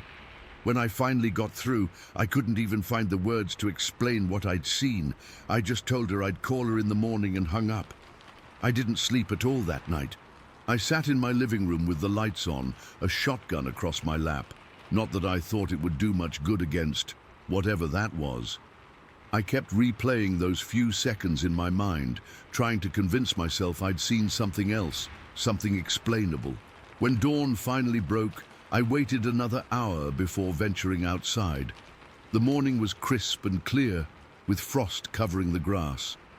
Everything looked so normal, so ordinary in the daylight, that I almost convinced myself I'd imagined the whole thing. Almost. I walked over to where I'd seen the figure emerge from behind the pine tree. The ground there was soft from recent rain, and right there, clear as day, was a footprint. Not a bear print, not a boot print. A foot, a bare foot, but massive. I put my own boot next to it for scale. I wear a size 11, and this print dwarfed mine. I measured it later, 17 inches long. I took pictures with my phone before the sun got too high and the frost melted, potentially ruining the impression. Then I did something that might sound crazy. I got a measuring tape and checked the height of those lower pine branches. The lowest one was exactly 7 feet, 4 inches from the ground. Based on where I saw the creature's head in relation to those branches, and accounting for its slightly hunched posture, I calculated its height at around 10 feet, 2 inches, 10 feet tall, a 10-foot-tall, hair-covered creature that moved silently through the woods and watched me from the edge of my property. I've never told many people about this. My sister knows, and my cousin, a few close friends. Most react the way you'd expect, with disbelief, with uncomfortable laughter, with concerned looks. I get it. If someone had told me this story before it happened, I'd have reacted the same way. But here's the thing, I know what I saw. I've lived in these woods my entire life. I know every animal that lives here, know their tracks, their movements, their behaviors. What I saw that night wasn't anything that's supposed to exist. The strangest part, I wasn't afraid afterward, not really. Shaken, yes. Confused, absolutely. But there was also this sense of wonder, like I'd been let in on a secret that most people will never know. That creature could have easily approached my house if it wanted to, but it didn't. It just watched, then moved on. I still live in the same house. I still walk in those same woods. Sometimes, especially on quiet nights, I find myself standing on my porch, looking toward that pine tree, wondering if it's out there watching. I've never seen it again, but sometimes I hear strange sounds in the distance. Not quite animal, not quite human. I don't have an explanation for what happened that night. All I know is what I saw, and what I saw was real. Call it Bigfoot, Sasquatch, whatever name you want to give it. It exists. And once you've seen it with your own eyes, there's no going back to believing otherwise. Story 9. I've been holding this in for over 40 years now. I don't care if you believe me or not, but I need to finally get this off my chest. It was the summer of '82, and I was 15 at the time. My brother Jake was 13. We lived just outside of Bathurst in New South Wales, and like most kids back then, we spent our summers outdoors. Our parents had bought us dirt bikes the Christmas before, and we rode them every chance we got. That day was scorching hot, probably around 35 degrees, the kind of heat that makes the air shimmer above the pavement. We'd been riding all morning through the trails near our house, kicking up dust and racing each other like we always did. I always won, being older and a bit more reckless. Around midday, we decided to explore a new area near the local tip. The town dump wasn't exactly a tourist attraction, but it had these massive dirt mounds around it that were perfect for jumping our bikes. Plus, it was usually deserted on weekdays, so we could ride without anyone telling us to piss off. Jake was following behind me as I took a new trail that curved around the backside of the tip. I remember feeling the sweat soaking through my t-shirt under my jersey, and the smell of the dump getting stronger as we got closer. It wasn't just garbage. It was that unique Australian bush smell mixed with rot and who knows what else. I was pushing maybe 40 kilometers per hour, which felt fast on those narrow dirt trails. The path went up a small hill, and I gunned it, wanting to catch some air on the other side. Big mistake. As I crested the hill, I suddenly saw that instead of a gentle slope down, there was a massive pit about 4 meters below. My stomach dropped. I slammed on the brakes hard, skidding and fishtailing, sending dirt and rocks flying everywhere. My back tire slid out, and I barely managed to stop the bike from going over the edge. My heart was pounding in my chest like mad. I was so focused on not crashing that it took me a few seconds to actually look down into the pit. That's when I saw it. At first, I thought it was just some homeless bloke digging through the rubbish. That would have been weird enough out here, but whatever was down there wasn't human. It was crouched over, rummaging through a pile of garbage, pulling things apart with these long, bony fingers. Its movements were deliberate, almost careful, like it was looking for something specific. The thing must have heard my bike, because it suddenly stopped and looked up at me. I'll never forget that moment. Our eyes locked, and I felt this cold dread wash over me. It had these dark eyes under a prominent brow, almost like a monobrow. But the most disturbing part was that I could see intelligence in them, recognition, awareness. For a split second, we just stared at each other, then it moved. God, it moved so fast. It tried to hide at first, ducking behind some rubbish, but then seemed to realize there was nowhere to go. So instead, it started scrambling up the dirt mound on the other side of the pit. That's when Jake came roaring up behind me. He had to slam on his brakes too, and his bike slid right into mine. We both nearly went over, but somehow stayed upright. "What the hell, Matty?" he shouted, ripping off his helmet. "Why'd you stop like that?" I couldn't even speak. I just pointed. The creature was halfway up the dirt mound now, and Jake saw it too. His face went white. "What the fuck is that?" he whispered. It wasn't very tall, maybe 5 feet at most, but the way it moved, Christ, it wasn't natural. It used its arms to grab at roots and rocks, pulling itself up with incredible strength. Its legs were thick and powerful, almost stumpy compared to its upper body, which was weirdly thin. I could actually see its ribs and spine protruding through its skin. The skin itself was like nothing I'd ever seen before or since. It wasn't hairy like a proper animal, but had these patches of sparse hair on its back. The skin looked scabby and speckled, almost diseased. Not quite brown, not quite grey, just wrong. And its face. I only got a glimpse of it head on, but it had this silvery hair hanging down over its mouth and neck, with these strange black stripes through it. The hair continued down over its shoulders. By now, it had reached the top of the mound and paused for just a second, looking back at us. That's when I noticed how it was breathing, its chest heaving rapidly, but silently. No grunting, no panting, nothing. Just this eerie silence. Then it was gone, disappearing into the bush beyond the tip. But we could track its movement by the way the trees and bushes shook as it passed. It was moving faster than any person could run through that thick scrub. Jake and I just sat there on our bikes, completely stunned. I don't know how long we stayed like that, probably only a minute, but it felt like hours. "Did you see that?" Jake finally said, his voice cracking. "Yeah," was all I could manage. "What was it?" I shook my head. "I don't know. We debated going after it, but something held us back. Fear, probably. There was something fundamentally wrong about what we'd seen, something that told us, on a primal level, to stay away." We started our bikes back up and rode home in silence. We didn't race. We didn't even speak. I kept looking over my shoulder, half expecting to see that thing following us through the bush. When we got home, Mum asked why we were back so early and why we looked like we'd seen a ghost. We told her we'd just gotten too hot and decided to come back. I don't think she believed us, but she didn't push it. That night, Jake came into my room after everyone was asleep. "What do you think it was?" he whispered, sitting on the edge of my bed.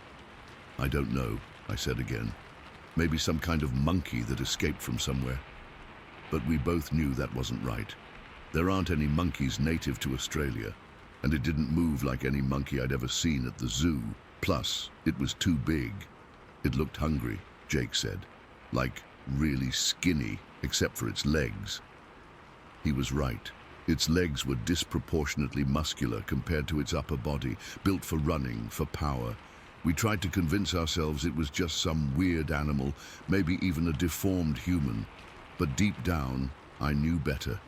The way it moved, the intelligence in its eyes, the unnatural speed. It was something else entirely.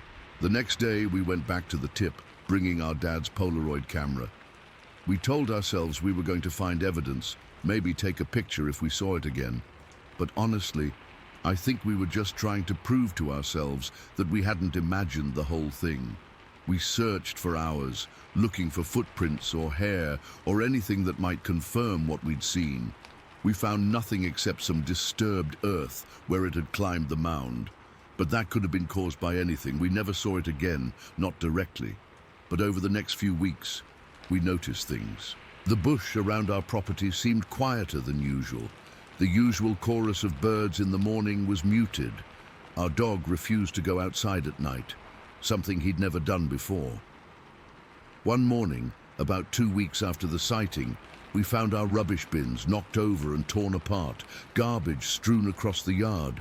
Dad blamed it on dingoes or feral dogs, but Jake and I exchanged a look. We knew. I started researching at the local library, looking up Australian folklore and cryptids. That's when I first learned about the yowie, Australia's version of Bigfoot or the Yeti. Most of the descriptions were of much larger creatures, 7 or 8 feet tall, covered in hair. But some accounts mentioned smaller versions, juveniles perhaps, or a different species altogether. The more I read, the more convinced I became that's what we'd seen, a yowie or something like it. Not the giant hairy beast of most stories, but something more feral, more desperate. As the weeks passed, the memories started to feel less real, more like a shared nightmare. School started back up, and we got busy with other things. We stopped talking about it, even between ourselves. It was easier that way, but I never forgot. How could I? The image of that creature staring up at me from the pit is burned into my brain forever. Sometimes I still dream about it. Those intelligent eyes, that speckled skin, the unnatural speed. I'm 55 now. Jake lives interstate, has a family of his own. We've never spoken about what we saw to anyone else. Who would believe us? Some days, I almost don't believe it myself. But then I'll be out bushwalking, and I'll hear a rustle in the undergrowth that doesn't sound quite right.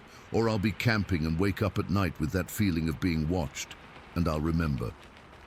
I know what I saw that day at the Bathurst Tip in '82. It wasn't human. It wasn't an animal we know. It was something else, something that shouldn't exist, but does, hidden in the vast, empty spaces of the Australian bush. Sometimes I wonder if it's still out there, or if there are more of them. I wonder if anyone else has seen one and, like us, decided to keep quiet about it. I wonder what they're doing out there and what they want. And sometimes, on very dark nights when I can't sleep, I wonder if it remembers me too. Story 10. I still get goosebumps thinking about what happened that night. It's been almost 50 years, but I remember it like it was yesterday. Some nights I still wake up in a cold sweat, hearing that sound in my dreams. It was the summer of '74 when I bought that acre of land at California Pines. I was so proud of that purchase, my own little slice of wilderness. The brochure made it look like paradise, with trout-filled ponds and pristine forest. My wife Mary thought I was crazy for buying property sight unseen, but I convinced her it would be the perfect getaway for our family. We decided to take the motorhome out there that July to see what we'd bought. Our kids, Tommy was 12, and the girls, Sarah and Jenny, were 10 and 8, were excited about the fishing and camping. I'd talked up the trout fishing so much that Tommy had been practicing his casting in the backyard for weeks. The drive was longer than expected. We kept going deeper and deeper into the forest on these narrow dirt roads. Mary kept looking at me with this "what have you gotten us into" expression. When we finally reached the turnoff to our property, my heart sank. The road was barely more than a deer trail. No way our motorhome could make it through. We found out there was a designated camping area by a small pond about a quarter mile from our actual property. It wasn't ideal, but at least we could set up there and hike to see our land.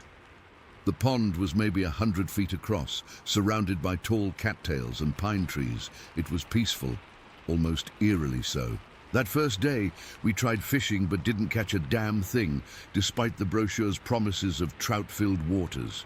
The kids were disappointed, but we made the best of it. We hiked around, explored the area, and I showed everyone where our property was supposed to be. Hard to tell 1 acre from another out there with no markers, but I pretended to know what I was talking about. As evening came, the silence really hit me.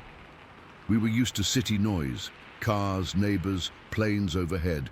Out here, there was absolutely nothing. No radio reception, no other campers, nothing, just us and the wilderness. Mary made dinner on our little camp stove, and we sat around the fire telling stories as the sun went down. The kids started nodding off around 10, and Mary herded them into the motorhome. She gave me that look that said, "Don't stay up too late." But I wasn't ready to go in yet.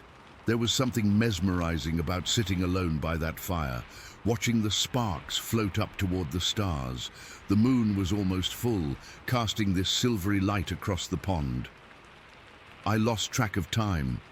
I remember checking my watch at some point and being surprised it was past midnight. The fire had burned down to embers, and I decided I should probably turn in. I was just about to pour water on the coals when I heard something.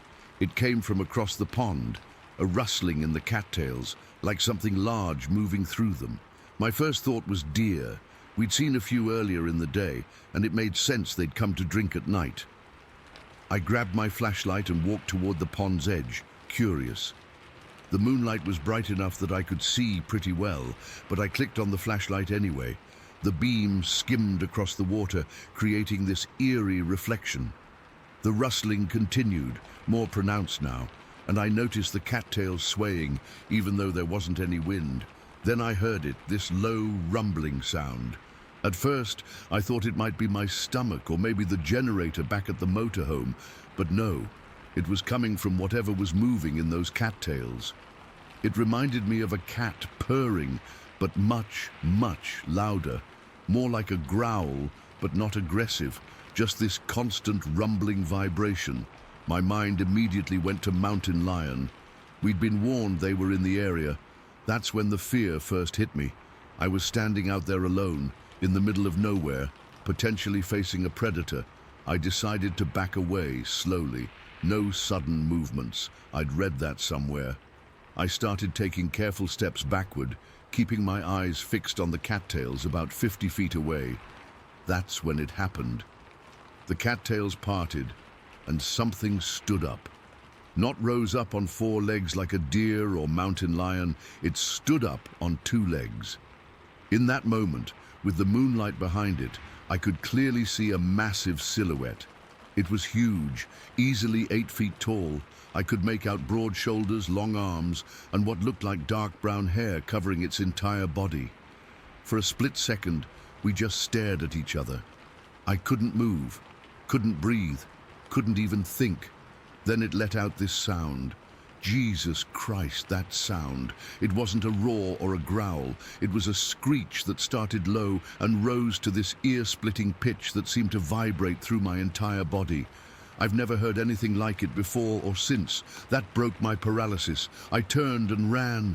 I didn't look back, didn't think, just ran as fast as my legs would carry me. I could hear splashing behind me, like it had moved through the shallow part of the pond, but I didn't stop to check. My lungs were burning, and my heart felt like it would explode out of my chest. I reached the motorhome and practically threw myself inside, slamming and locking the door behind me. Mary sat up in bed, startled. "Richard, what's wrong?" she asked, her voice thick with sleep. I couldn't speak at first, just stood there gasping for breath, my back pressed against the door, as if whatever was out there might try to break it down. "Did you hear that?" I finally managed to ask. "Hear what? The screech?" she asked. I thought it was an owl or something. The kids had stirred too. Tommy was rubbing his eyes, looking confused. "Dad, what's going on?" he asked. I didn't know what to tell them. I couldn't process what I'd seen myself, let alone explain it to my family. So I downplayed it. Just thought I saw something by the pond. "Probably a mountain lion," I said, trying to steady my voice. Mary looked concerned, but not alarmed. "Well, you're inside now. We're all safe." I nodded, but I couldn't shake the image of that thing standing up. Mountain lions don't stand on 2 legs. They don't have broad shoulders. They don't stand 8 feet tall. I didn't sleep at all that night. I sat by the window, watching. The moonlight cast long shadows through the trees, and every movement made my heart race. But whatever it was, it didn't come near our camp again. When morning came, I told Mary I wanted to check something by the pond. She offered to come with me, but I told her to stay with the kids. I needed to see for myself if there was any evidence, or if my mind had somehow played a trick on me. The morning was crisp and clear. No sign of the terror I'd felt the night before. I approached the pond cautiously, scanning the tree line constantly.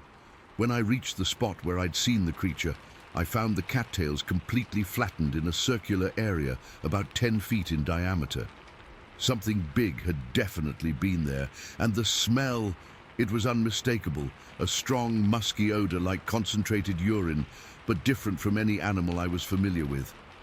I examined the ground, looking for tracks, but the soil was too hard and rocky to show clear impressions. Still, there were broken branches on nearby bushes at a height that would be impossible for a deer or mountain lion to reach. When I returned to the motorhome, Mary was making breakfast. She smiled at me. "Find anything?" she asked. I hesitated. "Just some flattened cattails, probably deer bedding down." I couldn't bring myself to tell her what I really thought. What would I even say? That I saw Bigfoot? That some massive, hairy humanoid creature was lurking in the woods near our campsite? She'd think I was losing my mind. We packed up early that day. I made up some excuse about wanting to check out another area before heading home. The truth was, I couldn't stand being there another night. Every time I looked at those woods, I imagined that thing watching us from the shadows.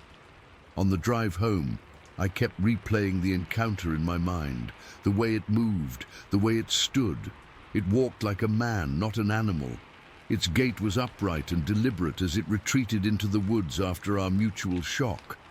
And despite my terror, I had this strange feeling that it had been just as startled as I was. It hadn't charged at me or acted aggressively. It had actually moved away. We never went back to California Pines. I sold the property a year later without ever developing it.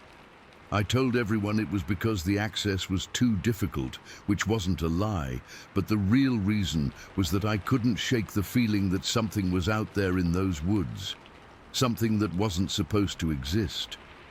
For years, I didn't tell anyone the full story. When the kids got older and started asking why we never went back, I'd just say it wasn't worth the trouble. But sometimes, when I've had a few drinks and the conversation turns to strange experiences, I find myself tempted to share what happened. I've read books about Bigfoot sightings since then. Some descriptions match what I saw perfectly: the height, the hair, even that distinctive smell. But I've never officially reported my encounter. Who would believe me, a middle-aged man claiming to see a mythical creature while alone in the woods at 1 in the morning? But I know what I saw. And sometimes, when I'm falling asleep at night, I hear that screech again, that terrible piercing sound that seemed to come from something not quite animal, not quite human. And I wonder if it's still out there, in the darkness of California Pines, waiting for someone else to stumble upon its territory. I still can't explain what happened that night. I'm not asking anyone to believe me. I'm just telling you what I experienced. Something was out there. Something big. Something that shouldn't exist, and sometimes late at night I still feel like it's watching me. Story 11. I've never told many people about what happened that night. Most would probably think I'm crazy or making it up for attention, but after 20 years, I still get goosebumps thinking about those screams. I know what I heard, and it wasn't anything that should have been in those Kentucky woods. It was the summer of 2003. Late June or early July, I can't remember the exact date anymore. My wife Sarah and our 2 daughters, Emma, 11, and Lily, 8, were on our annual summer vacation.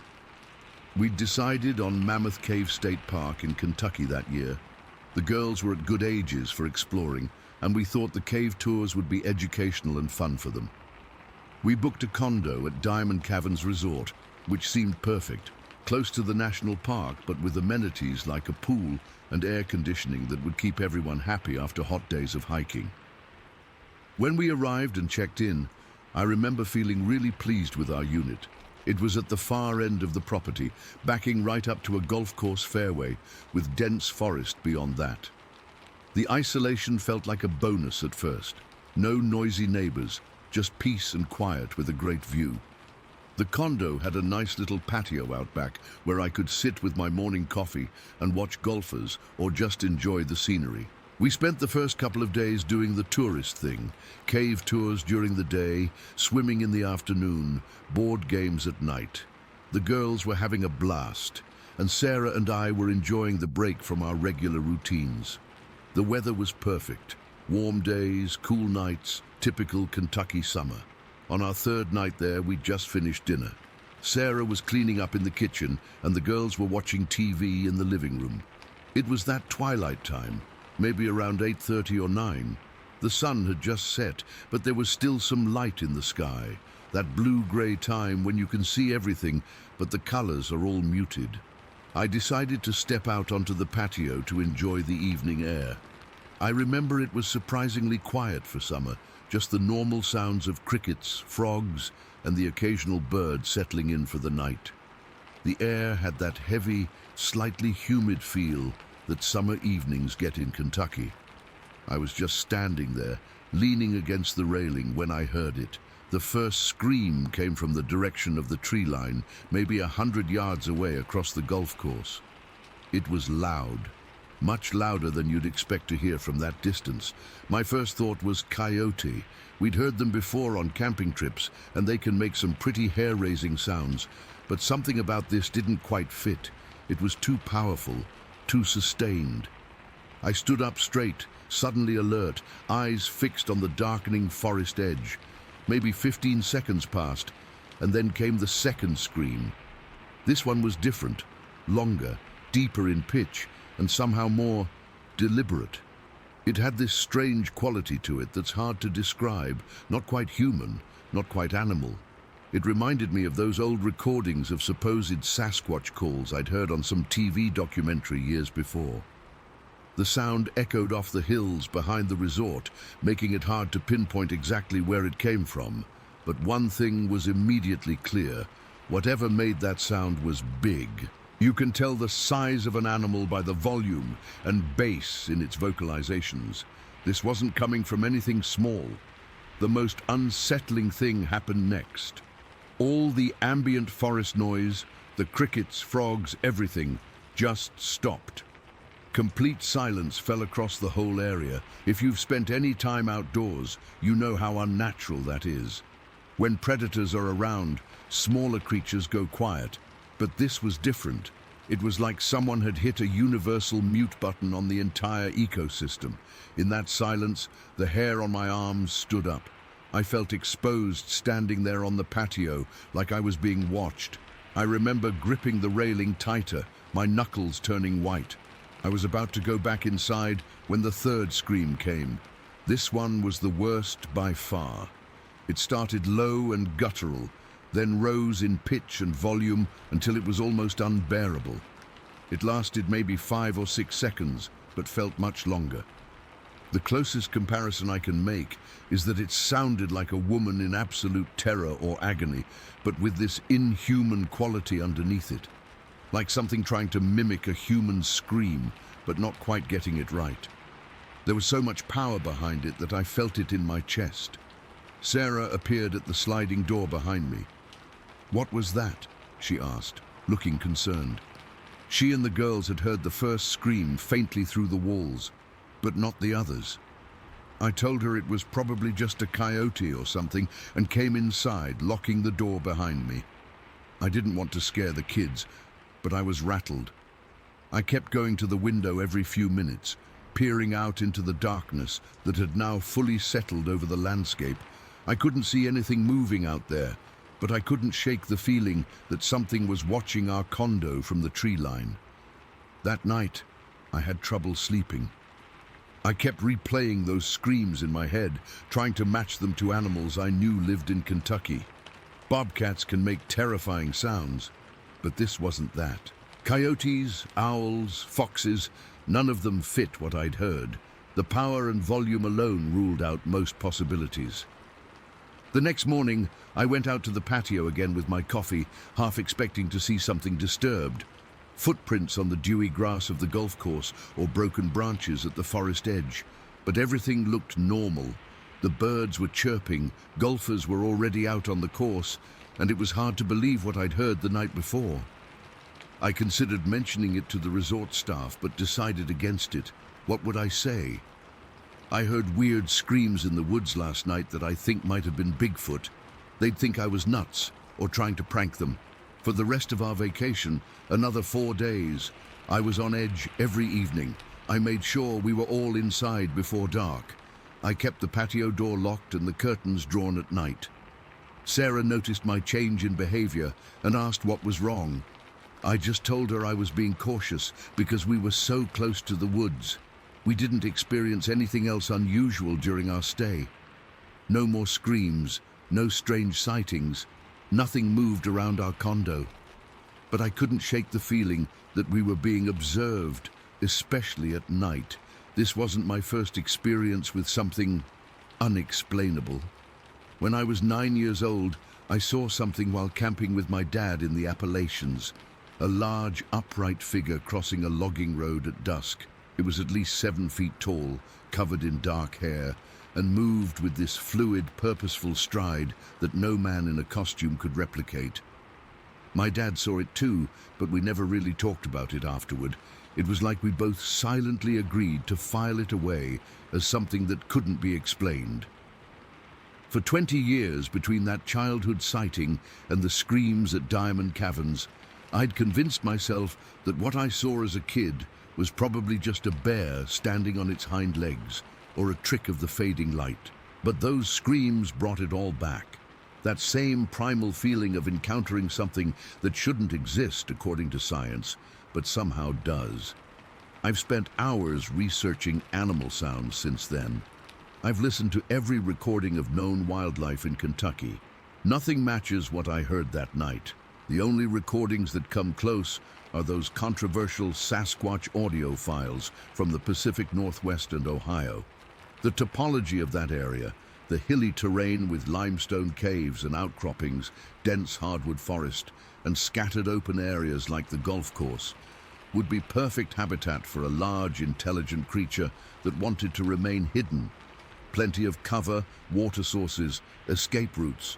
The whole Mammoth Cave system provides endless places to disappear. I know how this sounds. I'm a rational person. I work in engineering. I believe in evidence and logical explanations. But I also trust my senses and my instincts. Whatever made those sounds that night wasn't a known animal native to Kentucky. It was something else. Something powerful, intelligent, and very, very territorial. We never went back to Diamond Caverns. Our family vacations moved to beaches and cities after that. Sometimes I think about calling the resort or the park service to ask if other guests have reported similar experiences, but I never have. Part of me doesn't want confirmation, doesn't want to know for sure. All I know is that 20 years later, I still sometimes wake up in the middle of the night, my heart racing, thinking I've heard that third scream again, that terrible, almost human wail echoing through the trees. And when that happens, I lie awake until dawn, listening to the normal sounds outside my window, grateful for the noise of crickets and frogs that tells me whatever was watching us that night in Kentucky isn't here now. Story 12. I've never been one to chase after mysteries or believe in strange creatures. Growing up on the edge of the Shenandoah River outside Norwich, New York, my life has been pretty ordinary. My property backs right up to the river with just a strip of trees between my yard and the water. I've always loved this spot. It's peaceful, private, and the fishing is decent when I have time for it. What happened that afternoon in early May of 2018 still shakes me up when I think about it. I'm writing this down partly because I need to get it off my chest, and partly because I want to know if anyone else in this area has seen something similar. It was a Tuesday. I remember that clearly because my wife Carol was at her sister's place helping plan her niece's graduation party. I had the house to myself, which meant I could catch up on some yard work without Carol reminding me about all the inside chores I'd been putting off. Around 3 in the afternoon, I went inside to use the bathroom. Our bathroom has this window that looks out toward the river. It's frosted for privacy, but still lets in good light. I was washing my hands when I noticed movement through the window. At first, I thought it was Fred, my neighbor who sometimes fishes along my stretch of the riverbank. He's got permission, and I don't mind as long as he closes my gate when he leaves. I leaned closer to the window, squinting to get a better look, but something felt off right away. Fred's a short guy, maybe 5'7", and whoever this was stood much taller. I quickly dried my hands and moved to the hallway window where I could get a clearer view. That's when my stomach dropped. About 20 yards from the edge of my yard, near where the grass meets the first line of trees, was definitely not Fred. It wasn't anyone I knew. It wasn't anyone, period. What I saw was a large reddish-brown figure walking upright toward the river. My first thought was bear, but no. This thing was walking completely upright on 2 legs, not in that awkward way bears sometimes do for a few steps. This was steady, deliberate walking. I stood frozen, just watching. It was tall, I'd guess around 6'2", and solidly built, much broader than me across the shoulders and chest. The whole body was covered in thick hair or fur, a reddish-brown color that reminded me of my cousin's Irish setter, but darker in patches. The hair on its head was longer, almost like a messy mane that hung down past its shoulders. The way it moved was what really got to me. It wasn't lumbering or clumsy. It moved with purpose, with these long, steady strides. Its arms swung naturally at its sides, just like a person's would. I couldn't make out any facial features from that distance, but the head seemed proportional to the body, not tiny like a bear's. As I watched, it reached the old stone fence at the back of my property, a leftover from when this was all farmland 100 years ago. The fence is only about 3 feet high, and this thing just stepped right over it without breaking stride, then disappeared into the trees along the riverbank. The whole sighting probably lasted less than a minute, but it felt much longer. Once it was gone, I realized I'd been holding my breath. My heart was racing, and my hands were shaking as I fumbled for my phone in my pocket. I wanted to take a picture, but it was already gone. I spent the next hour pacing around my house, looking out different windows toward the river, but saw nothing else. I kept telling myself there had to be a rational explanation. Maybe it was someone in a costume. But who would be wandering around in a costume in the middle of the afternoon on my property? Maybe it was some kind of elaborate prank, but I couldn't figure out who would do that or why. When Carol got home around 6 that evening, I tried to casually bring it up, asking if she'd ever seen any unusual wildlife around our property. She laughed and asked what I'd seen, so I told her, leaving out how shaken up I was. Her first suggestion was that I'd seen a bear walking on its hind legs for a moment, or maybe a neighbor's large dog. I didn't argue with her, but I know what I saw. Bears don't walk consistently upright for that distance, and no dog I've ever seen walks exclusively on its hind legs with swinging arms. That night I couldn't sleep. I kept replaying the sighting in my mind, trying to make sense of it. The more I thought about it, the more certain I became that what I'd seen wasn't something easily explained away. I've lived in these parts my whole life. I know what bears look like, what deer look like, what people in hunting gear look like. This wasn't any of those things. The next few evenings, I started sitting out on my back porch after dinner, nursing a beer and watching the tree line. Carol thought I was just enjoying the spring weather, but really, I was hoping for another glimpse of whatever I'd seen. I didn't tell anyone else about it, not my buddies at work, not my brother who lives in town. I wasn't ready for the inevitable jokes about me losing my mind or drinking too much. While I didn't see the creature again, I started noticing other things. Around dusk, I'd hear branches cracking near the water, too heavy to be squirrels or raccoons. My dog Rex, normally an adventurous lab who loves exploring the property, suddenly refused to go past the edge of the porch after dark. He'd stand at the top of the steps, hackles raised, staring toward the river and occasionally letting out a low growl. After about a week of this, I finally worked up the courage to investigate the riverbank during daylight hours. Rex refused to come with me, which was unusual and honestly pretty unnerving. I grabbed a walking stick from the garage.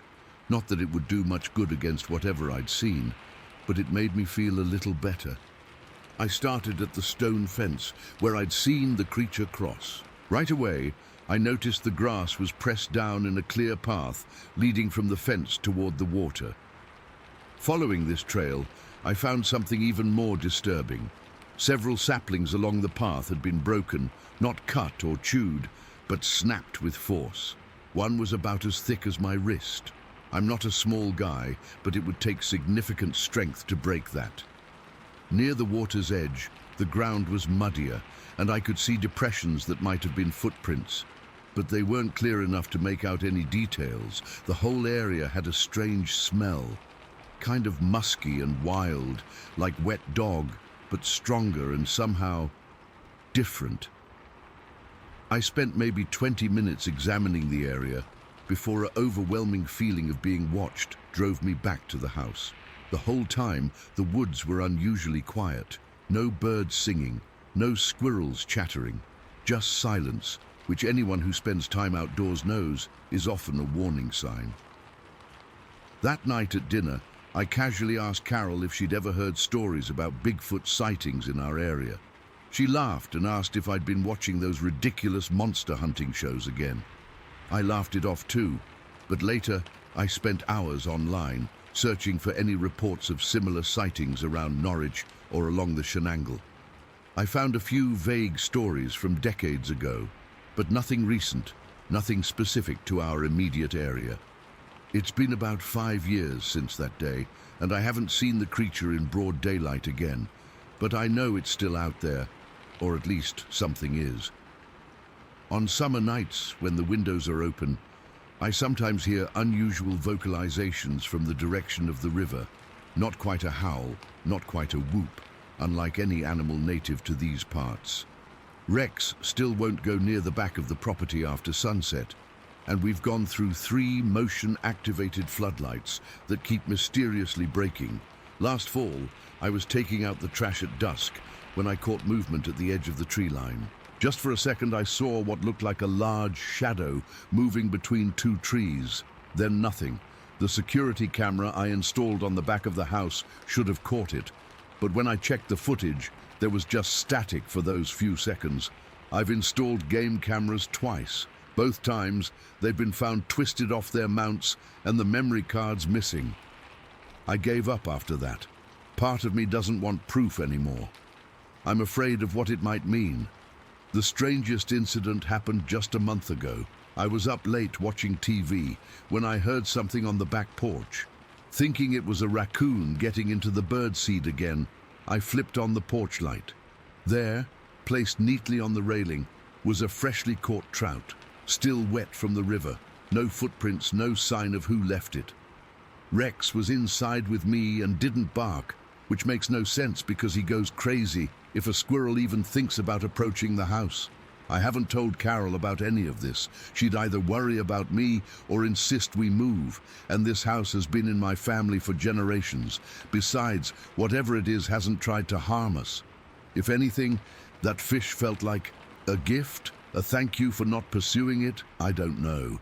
Sometimes when I'm alone, I'll sit on the porch and talk out loud, just casual conversation directed at the trees. I probably sound crazy, but part of me hopes it's listening, understanding. I've started leaving apples or other fruit at the stone fence occasionally.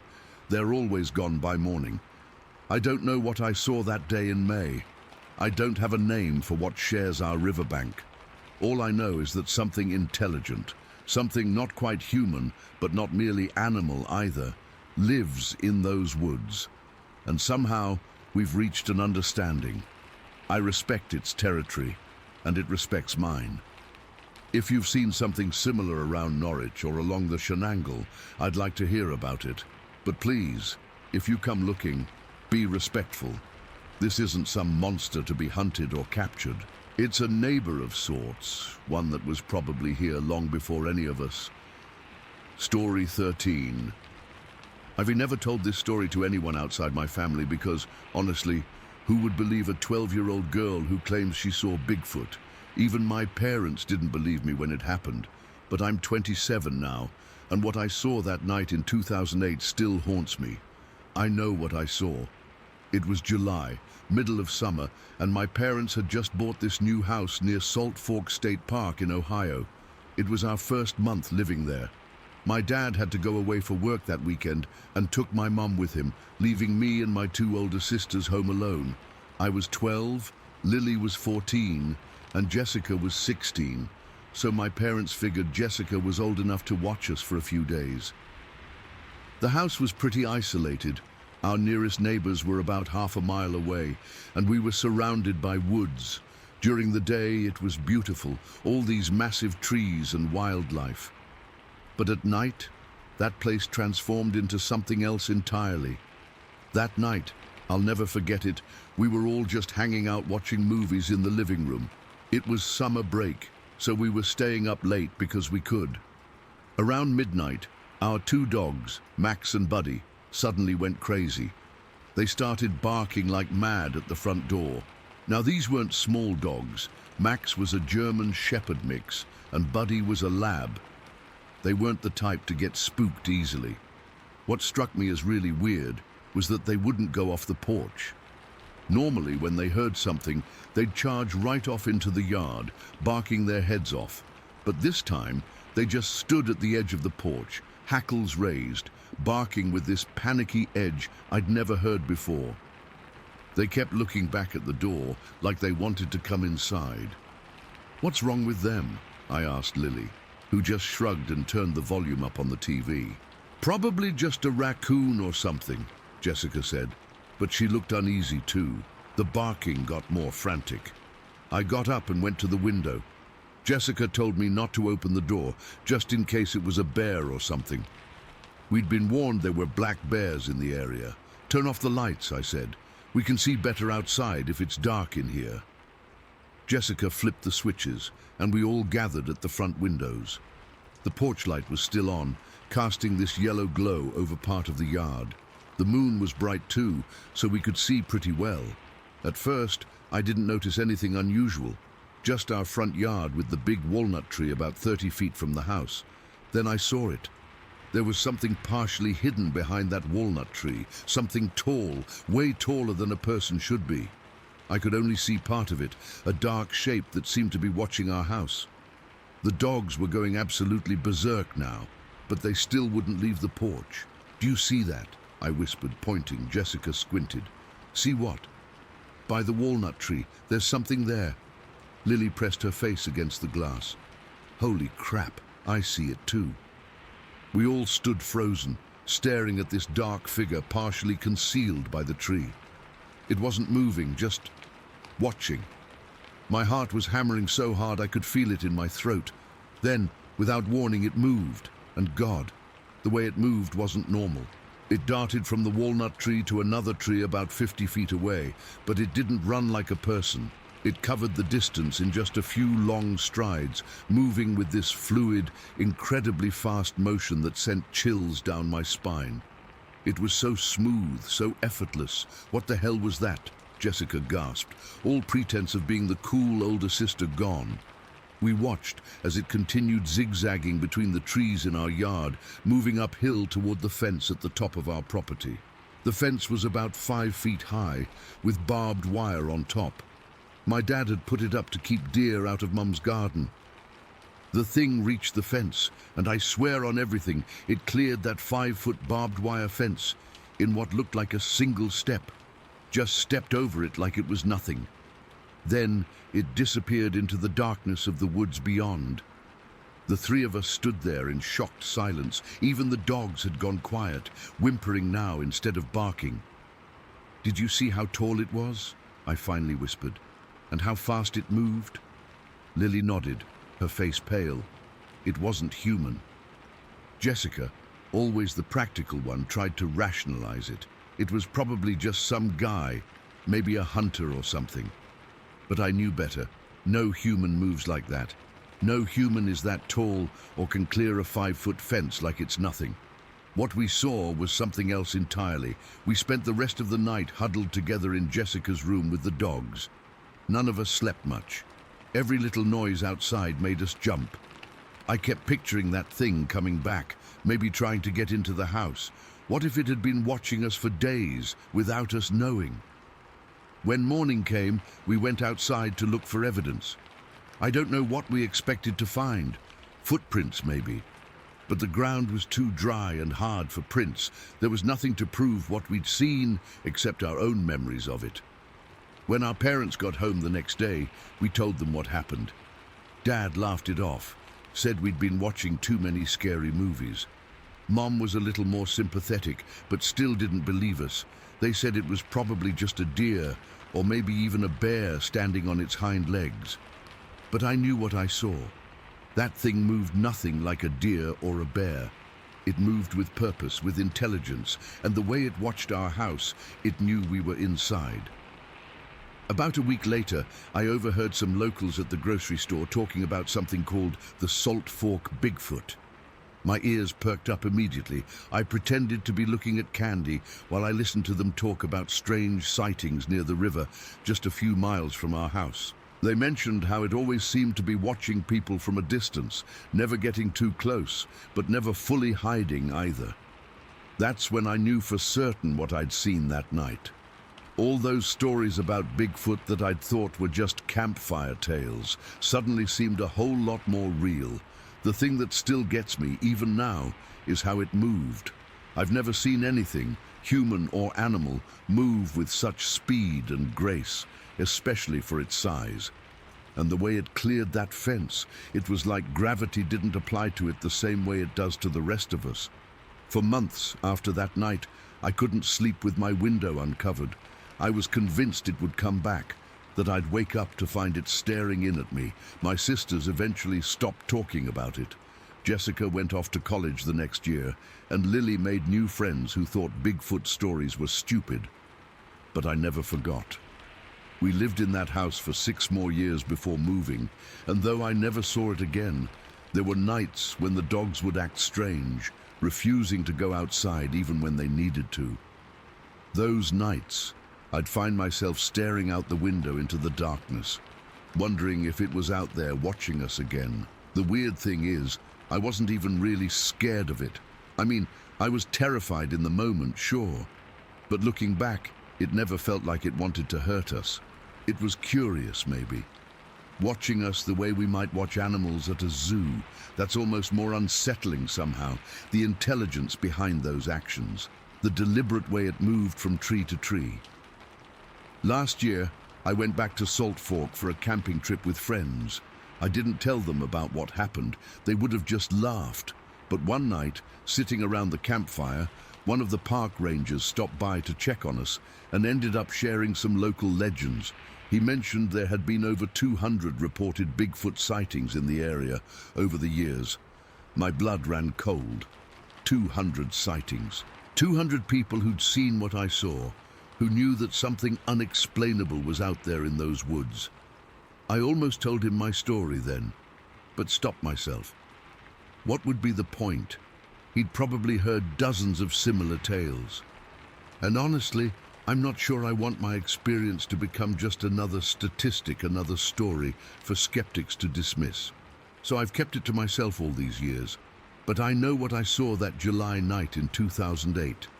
I know that something was watching our house, something that moved with impossible speed and cleared a 5-foot fence like it was stepping over a crack in the sidewalk.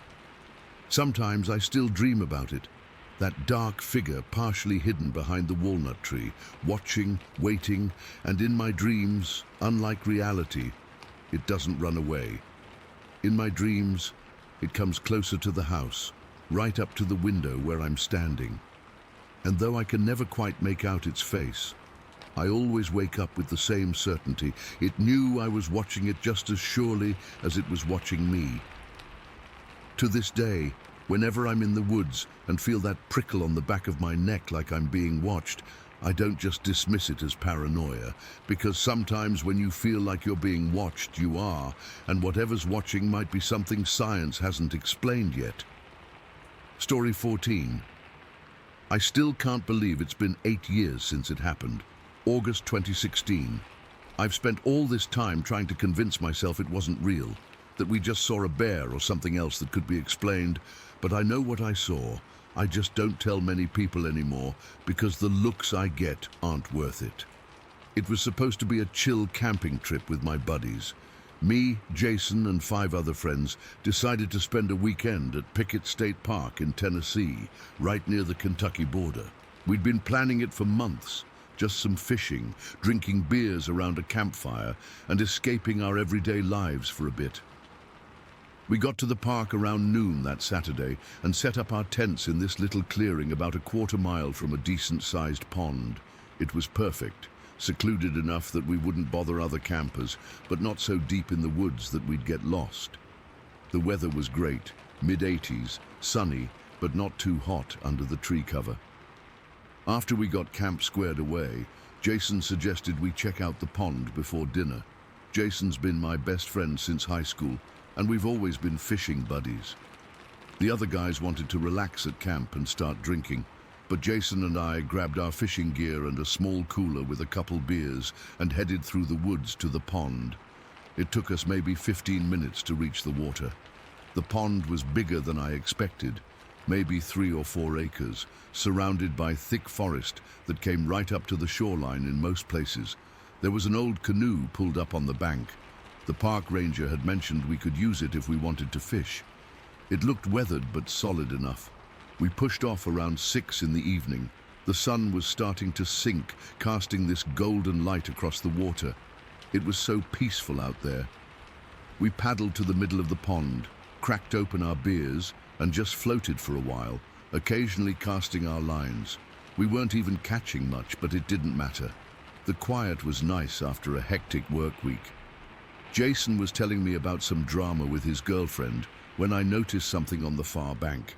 At first I thought it was just a shadow, or maybe a stump, but then I realized it was moving, or had moved. It was this dark shape near where the trees met the water, maybe 150 yards away. "Hey," I interrupted Jason, pointing. "Is that a bear over there?" Jason squinted, then grabbed the small binoculars we'd brought for bird watching. "Where?" "Right at the tree line by that fallen log. See it? It's dark-colored, kind of hunched down." He focused for a moment, then lowered the binoculars. "Yeah, I see something. Doesn't look like it's moving, though. Whatever it was seemed to be squatting or sitting at the edge of the trees. It was completely still, which was weird for a bear.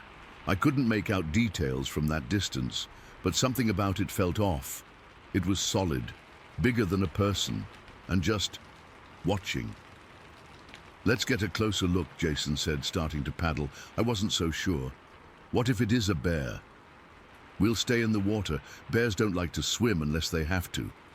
So we paddled closer, moving slowly and keeping our eyes fixed on the shape. We got maybe halfway there when everything changed. The thing stood up, not like a bear standing on its hind legs for a better look. This thing unfolded itself from a squatting position to standing fully upright on 2 legs in one smooth motion, and it was tall. Really tall. "Holy shit," Jason whispered. We both froze, paddles suspended above the water. The canoe drifted slightly as we stared. I felt a chill run down my spine despite the warm evening. What we were looking at wasn't a bear. It wasn't anything I'd ever seen before. It was massive, easily 7 feet tall, maybe more. Broad shoulders, powerful build, and it was covered in dark brown hair or fur that looked matted in places. Its arms hung down at its sides, longer than a human's should be, with hands that seemed to flex slightly as we watched. The strangest part was its face. It wasn't completely covered in hair like you'd expect from something ape-like. The cheeks and around the eyes looked more leathery, almost human-like, but not. And its eyes. I swear they caught the light with this slight shine as it stared directly at us. I don't know how long we sat there frozen. It felt like forever, but was probably only 30 seconds or so. Neither of us spoke. I could hear my own heartbeat pounding in my ears. Then there was a sound from the forest behind it, branches breaking, like something else was moving through the trees. The creature's head turned slightly, listening. It looked back at us one more time. Then in one fluid motion, it spun around and disappeared into the forest. It moved so fast. That's what I remember most vividly. Something that big shouldn't be able to move that quickly. We heard branches shaking for a few seconds. Then nothing. Complete silence fell over the pond again, like nothing had happened. "What the fuck was that?" I finally managed to say. My voice sounded strange and far away. Jason was still staring at the now empty shoreline. "I don't know, man." His voice was shaky, but it wasn't a bear. I wanted to head back to camp immediately, but Jason started paddling toward the spot where the creature had been. I thought he was crazy. "What are you doing?" I hissed. "Let's go back." "I just want to see if it left any tracks or something," he said. "We need to know what we saw." I didn't want to go, but I didn't want to be alone in the middle of the pond either, so I reluctantly helped paddle to the shore. We beached the canoe on a small patch of sandy soil near where the thing had been standing. Jason jumped out first, while I hesitated in the canoe.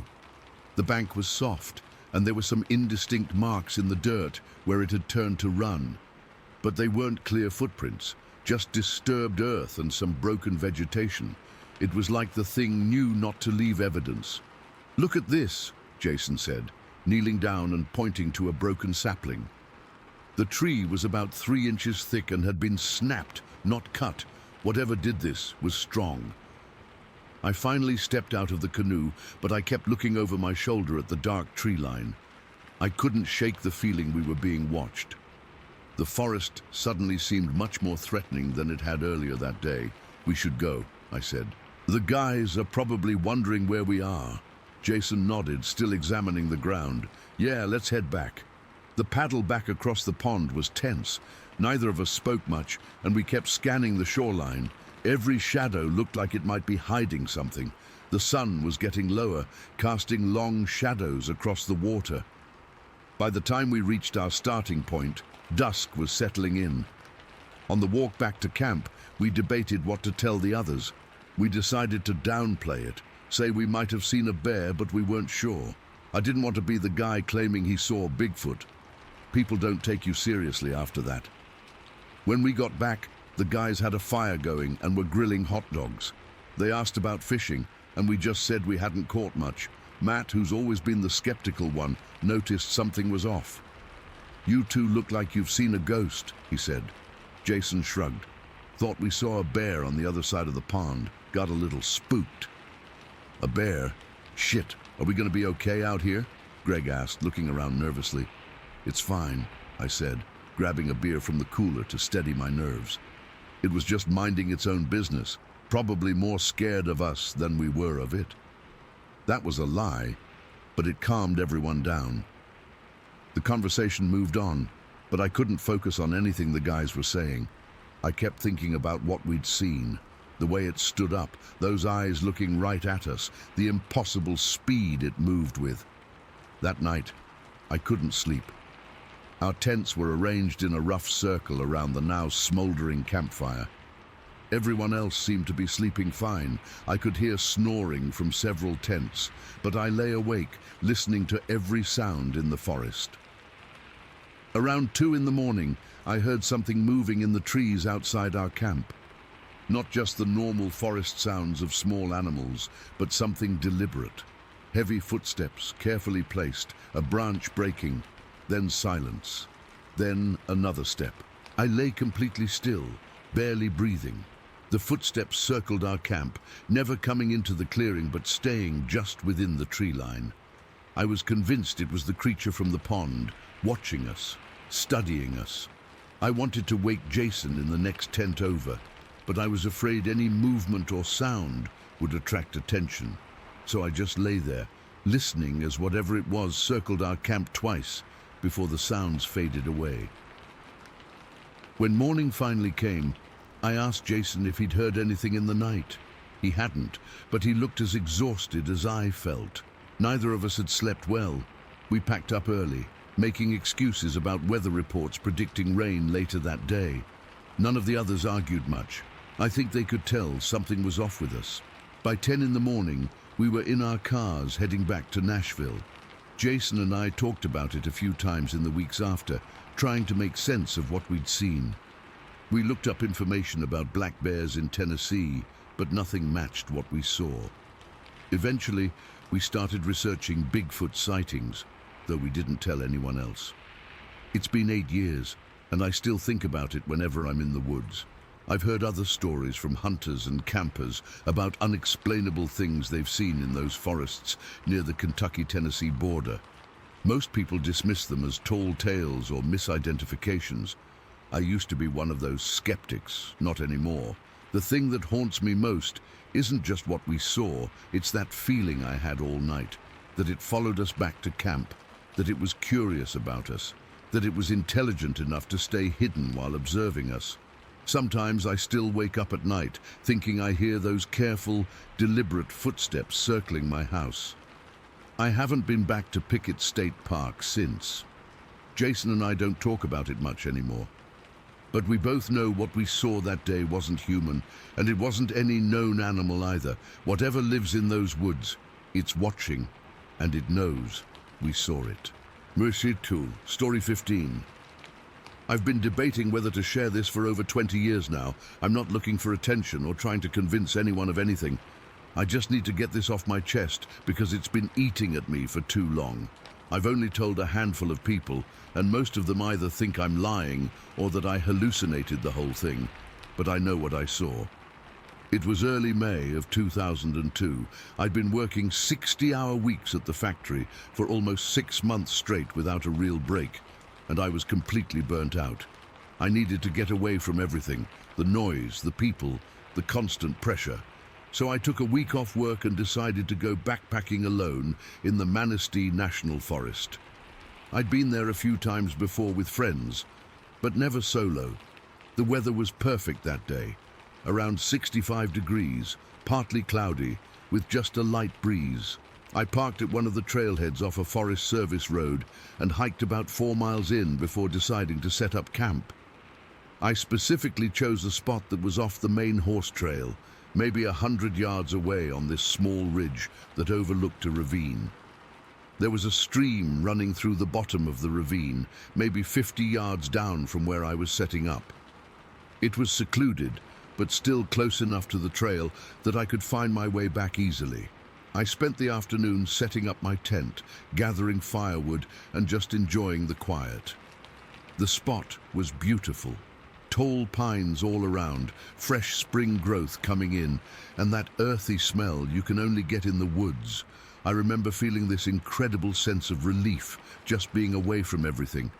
No cell phones. They barely worked back then anyway. No bosses, no deadlines.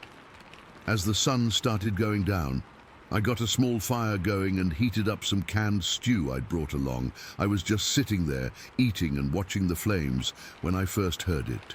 At first, it was just some rustling sounds coming from down in the ravine, maybe 50 yards away. Nothing alarming. I figured it was probably just a raccoon or maybe a deer moving through the underbrush. But then the noises changed. They became deliberate, heavier. Whatever was moving down there had some serious weight to it. The sound of branches breaking wasn't like when a squirrel or even a deer moves through. This was substantial. I started getting this prickling feeling on the back of my neck. I set my food down and grabbed my flashlight and hunting knife. The knife was just a basic hunting knife, maybe a 6-inch blade, not exactly a weapon, but it made me feel a little better. The flashlight was one of those heavy mag lights that takes like 4D batteries. I remember my hand was already sweating as I gripped it. I walked slowly to the edge of the ridge where it dropped off toward the ravine. The sun had set by then, but there was still a bit of light in the sky, that weird bluish twilight where everything looks kind of grey and shadowy. I stood there for a minute just listening. The sounds had stopped, which somehow made it worse. Then I heard movement again, this time by the stream. I pointed my flashlight down there and clicked it on. I'll never forget what I saw.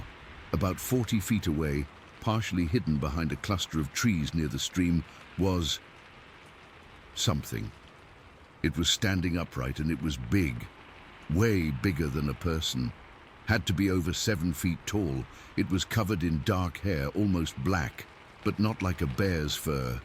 This was more, I don't know how to describe it, more human-like in how it hung on the body, but longer and shaggier. The thing that really got me, though, was its head. It wasn't shaped like a human head. It came to this weird point near the top, almost like a rounded cone, and its eyes. God, its eyes. They were dark and round, and when my flashlight beam hit them, they didn't reflect like an animal's would. But it didn't blink or turn away from the light either. It just watched me. I stood there frozen. I couldn't move, couldn't breathe, couldn't think. It felt like my heart was going to explode in my chest. The thing wasn't moving either. It was just standing there behind those trees, leaning slightly forward. It felt like it was giving me some kind of warning, like, don't come any closer. I don't know how long we stared at each other. Probably just seconds, but it felt like hours. Finally, I managed to get enough control to yell. My voice came out all cracked and weird, but I yelled something like, "Hey, get out of here." I was trying to sound tough, but I'm sure I just sounded terrified. When I yelled, the creature moved. It splashed through the shallow stream, but it didn't run away like I expected. It only went about 6 or 7 feet before stopping behind another tree. It was still watching me, just from a different spot. I could see part of its shoulder and the side of its head sticking out from behind the tree. That's when I really lost it. I started yelling as loud as I could, "Get the fan out of here!" over and over. I was swinging my flashlight around wildly, hoping the noise and light would scare it off. Finally, it moved again, but the way it moved, it wasn't like anything I've ever seen. It ran down along the stream, but it wasn't lumbering like a bear. It was quick and agile, staying low but still on two legs. It moved with this weird grace that something that size shouldn't have. Within seconds, it had disappeared into the darkness downstream. I backed away from the ridge edge, keeping my light pointed in that direction. My hands were shaking so bad I could barely hold the flashlight steady. I stumbled back to my campfire and threw every piece of wood I had onto it. There was no way I was going to sleep that night. I spent the entire night sitting with my back against a tree, facing the ravine, with my knife in one hand and the flashlight in the other. Every sound made me jump. A few times I heard splashing from the stream, but it was too far away to see anything. Once, around 3 in the morning, I heard what sounded like wood, knocking on wood. 3 distinct knocks, then silence. It came from a different direction than where I'd seen the creature disappear. I don't think I blinked until the sun started coming up. As soon as there was enough light to see, I packed up my stuff as fast as I could. I didn't even bother eating breakfast or properly putting out the fire. I just kicked dirt over it and got the hell out of there. I practically ran back to the trail, constantly looking over my shoulder. Before I left the area completely, something made me go down to the stream where I'd seen the creature. I don't know why. Maybe I needed to prove to myself that I hadn't imagined the whole thing. I climbed carefully down the ridge to the stream, searching for footprints or any evidence. The ground near the stream was muddy, but the flowing water had smoothed everything out. There were a few indentations that could have been tracks, but nothing clear enough to say for sure. What I did find, though, was a clump of dark hair caught on a broken branch about 6 feet off the ground. I took it and put it in a Ziploc bag I had for my food. I still have it somewhere in my garage, but I've never shown it to anyone or had it tested. Part of me doesn't want to know. I made it back to my car in record time and drove straight home. I was supposed to stay out there for 4 more days, but there was no way I was spending another night in those woods. For weeks afterward, I couldn't sleep properly. Every little sound outside my window would wake me up. I kept having this nightmare where I'm in my tent and I hear breathing right outside the fabric. Then a huge shadow passes over the tent and I wake up. I've spent years trying to rationalize what I saw. Maybe it was a bear standing on its hind legs. But bears don't move the way this thing moved. A person in a suit in the middle of nowhere at dusk with no one else around, and no costume could capture the way this thing moved or the intelligence in its eyes. I've read about Bigfoot sightings since then. I never believed in any of that stuff before. I was the guy who laughed at those blurry photos and cheesy TV shows. But now, I don't know what to believe anymore. The descriptions match what I saw. The height, the build, the way it moved. But I saw it in Michigan, not the Pacific Northwest or northern Canada, where most of these stories come from. Sometimes I wonder if it's still out there, in those woods, if it has a family, a community, if it remembers me as clearly as I remember it, if it was as scared of me as I was of it. I've never gone back to that spot. I still go camping occasionally, but never alone, and never in that part of the forest. I can't bring myself to do it. Sometimes I'll be sitting around a campfire with friends, and I'll get that feeling again, that prickling on the back of my neck, like something's watching me from the darkness. And I'll find myself staring into the trees, wondering. I don't know what I saw that day in the Manistee. I don't have any conclusions or explanations. All I know is that it was real, it was intelligent, and it changed how I see the world. There are things out there we don't understand, things that exist in the shadows just beyond where our civilization reaches, and sometimes, if you're unlucky enough, you might catch a glimpse of them. Story 16. I've hesitated sharing this for years because I know how people react to these kinds of stories, but I need to get this off my chest, and maybe someone here has experienced something similar. In early spring of 2018, I joined a small team investigating weird sightings near Rose Hill Plantation outside Union, South Carolina. I'd been interested in cryptid research for a while, but had never experienced anything firsthand. I mostly joined these investigations because I enjoyed being outdoors at night and the thrill of possibly discovering something unexplainable. Our team was small, just me, Rachel, Jeff, Marissa, and Kyle. We weren't one of those TV groups with fancy equipment. We had a few decent cameras, audio recorders, and some thermal imaging stuff Jeff had splurged on. Nothing special.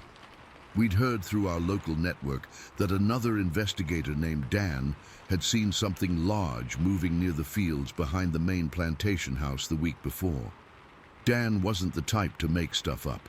He was actually pretty skeptical most of the time, which made his account more intriguing. We got permission from Mike, the caretaker, to investigate after hours. Mike was surprisingly cool about it. He'd been working there for years and said strange things happened occasionally, especially at night. The place closed to tourists at 5 in the evening, and he said we could come back around 9 when he finished his final rounds. When we arrived that night, Mike showed us a photo on his phone. It was blurry. Of course it was blurry, they always are. But it showed a dark shape near a stand of old hardwoods in the middle of an otherwise open clearing about half a mile behind the main house. He'd taken it about 3 weeks earlier while checking the property one evening. Could be nothing, he said, squinting at his phone. But I've worked here 7 years, and I know every inch of this place. That shouldn't be there. The shape in the photo was tall and bulky, could have been a shadow, could have been a person, could have been nothing. But something about it made the hair on my arms stand up. Mike left around 10, and we spent a few hours doing our usual routine. Setting up equipment near the main building, doing EVP sessions, even though we weren't ghost hunting, and basically getting a feel for the property. Nothing happened, and by 1:30 in the morning, we were getting tired. Jeff suggested we split up to cover more ground. He and Marissa would check the old slave quarters area, while Kyle and I would investigate the field with the stand of trees from the photo. I remember checking my watch. It was almost exactly 2 in the morning when Kyle and I headed out. The night was cool, but not cold. There was a nearly full moon, which gave us decent visibility without needing our flashlights constantly. The field stretched out about 300 yards to the tree cluster, like a little island of oaks and underbrush in the middle of otherwise open land. Around the edges were taller trees, mostly pines. I remember feeling uneasy as we approached, not scared exactly, just hyper-aware. Every sound seemed amplified. Crickets, the occasional hoot of an owl, the crunch of our boots on the field grass. Kyle stayed quiet, which was unusual for him. I think he felt it too. We walked along the edge of the field first, listening to the night sounds, watching for any movement. I decided to try a few short whoops into the darkness, something I'd learned from other researchers.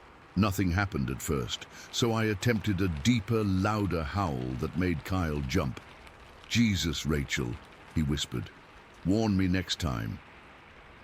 We waited, listening. The crickets had gone quiet. About a minute later, we heard it. 2 low calls coming from the direction of the trees. Not an echo of my call, but a response. Different, deeper. They weren't animal sounds I recognized, and Kyle's wide eyes told me he was thinking the same thing. "Did you hear that?" I whispered. He nodded slowly. "That wasn't an owl." We moved closer to the tree cluster, walking as quietly as possible. The moonlight cast long shadows across the field, making the trees look taller and more ominous than they probably were in daylight. We stopped about 30 yards from the edge when we heard something shift behind one of the largest trees. Not a small sound, the distinctive sound of something large moving its weight from one foot to another, a heavy presence adjusting its stance. Then we saw it. A dark shape stepped halfway out from behind the trunk of the biggest oak. It didn't fully emerge, just leaned out enough to reveal half its head, a massive shoulder, and an arm that seemed to reach past its knee. It was huge, at least 7 or 8 feet tall. The figure rocked slowly, swaying from one side to the other, 3 distinct times. Then it paused. After several seconds, it shifted right a couple more times, as if it was trying to get a better look at us without fully exposing itself. I couldn't breathe. My heart was pounding so hard I was sure Kyle could hear it. We stood completely still, afraid that any movement would either scare it away or, worse, provoke it to charge. Kyle's hand gripped my arm so tightly it almost hurt. "Are you seeing this?" he whispered, his voice barely audible. "Yes," I managed to say. "It's not a tree." "Not a tree," he confirmed. The figure continued its strange rocking motion, and we noticed it seemed to be watching us intently. Its movements were deliberate, almost methodical. To make sure we weren't just seeing shadows and wind playing tricks, Kyle suggested we take turns matching its swaying motion. When it rocked left, I would sway slightly left. When it paused, I froze. Each time it moved, one of us would mimic it to check timing, and here's the part that still gives me chills. It matched us exactly. If Kyle swayed right and paused for 3 seconds, it would do the same. If I moved slightly forward while rocking, it would mirror the action. This wasn't random movement, it was interaction. "We should try to get closer," Kyle whispered after several minutes of this bizarre mirroring game. I wasn't sure that was a good idea, but my curiosity was overwhelming my fear. We took a few cautious steps forward, moving slowly and deliberately. The figure immediately retreated behind the tree trunk. Not quickly or frantically, just a deliberate step back until it was completely hidden. We approached slowly, our flashlights now on, but pointed at the ground. The last few yards to the tree felt like the longest walk of my life. Every instinct was screaming at me to turn around, but I kept going. When we reached the spot and circled the tree, we found nothing. No branches large enough to cast that shadow, no stumps or shapes that could explain what we had seen moving in the moonlight. The ground around the tree was covered in leaves and twigs, but I didn't see any obvious footprints. The underbrush behind the tree was undisturbed, as if whatever we saw had simply vanished. "It went somewhere," Kyle insisted, shining his flashlight through the trees. "Something that big can't just disappear." But it had. We searched the entire cluster of trees, calling for Jeff and Marissa on our radios. They joined us about 10 minutes later, and we all searched together but found nothing conclusive. The only strange thing was a peculiar smell I noticed while searching, like wet dog mixed with something musky and earthy. Jeff noticed it too, but it dissipated quickly. We stayed until dawn broke, setting up cameras around that tree, hoping it would return. It never did. The cameras caught nothing but the occasional deer and some raccoons. On the drive home, Kyle and I talked about what we'd seen. We both agreed it wasn't a ghost or trick of shadows.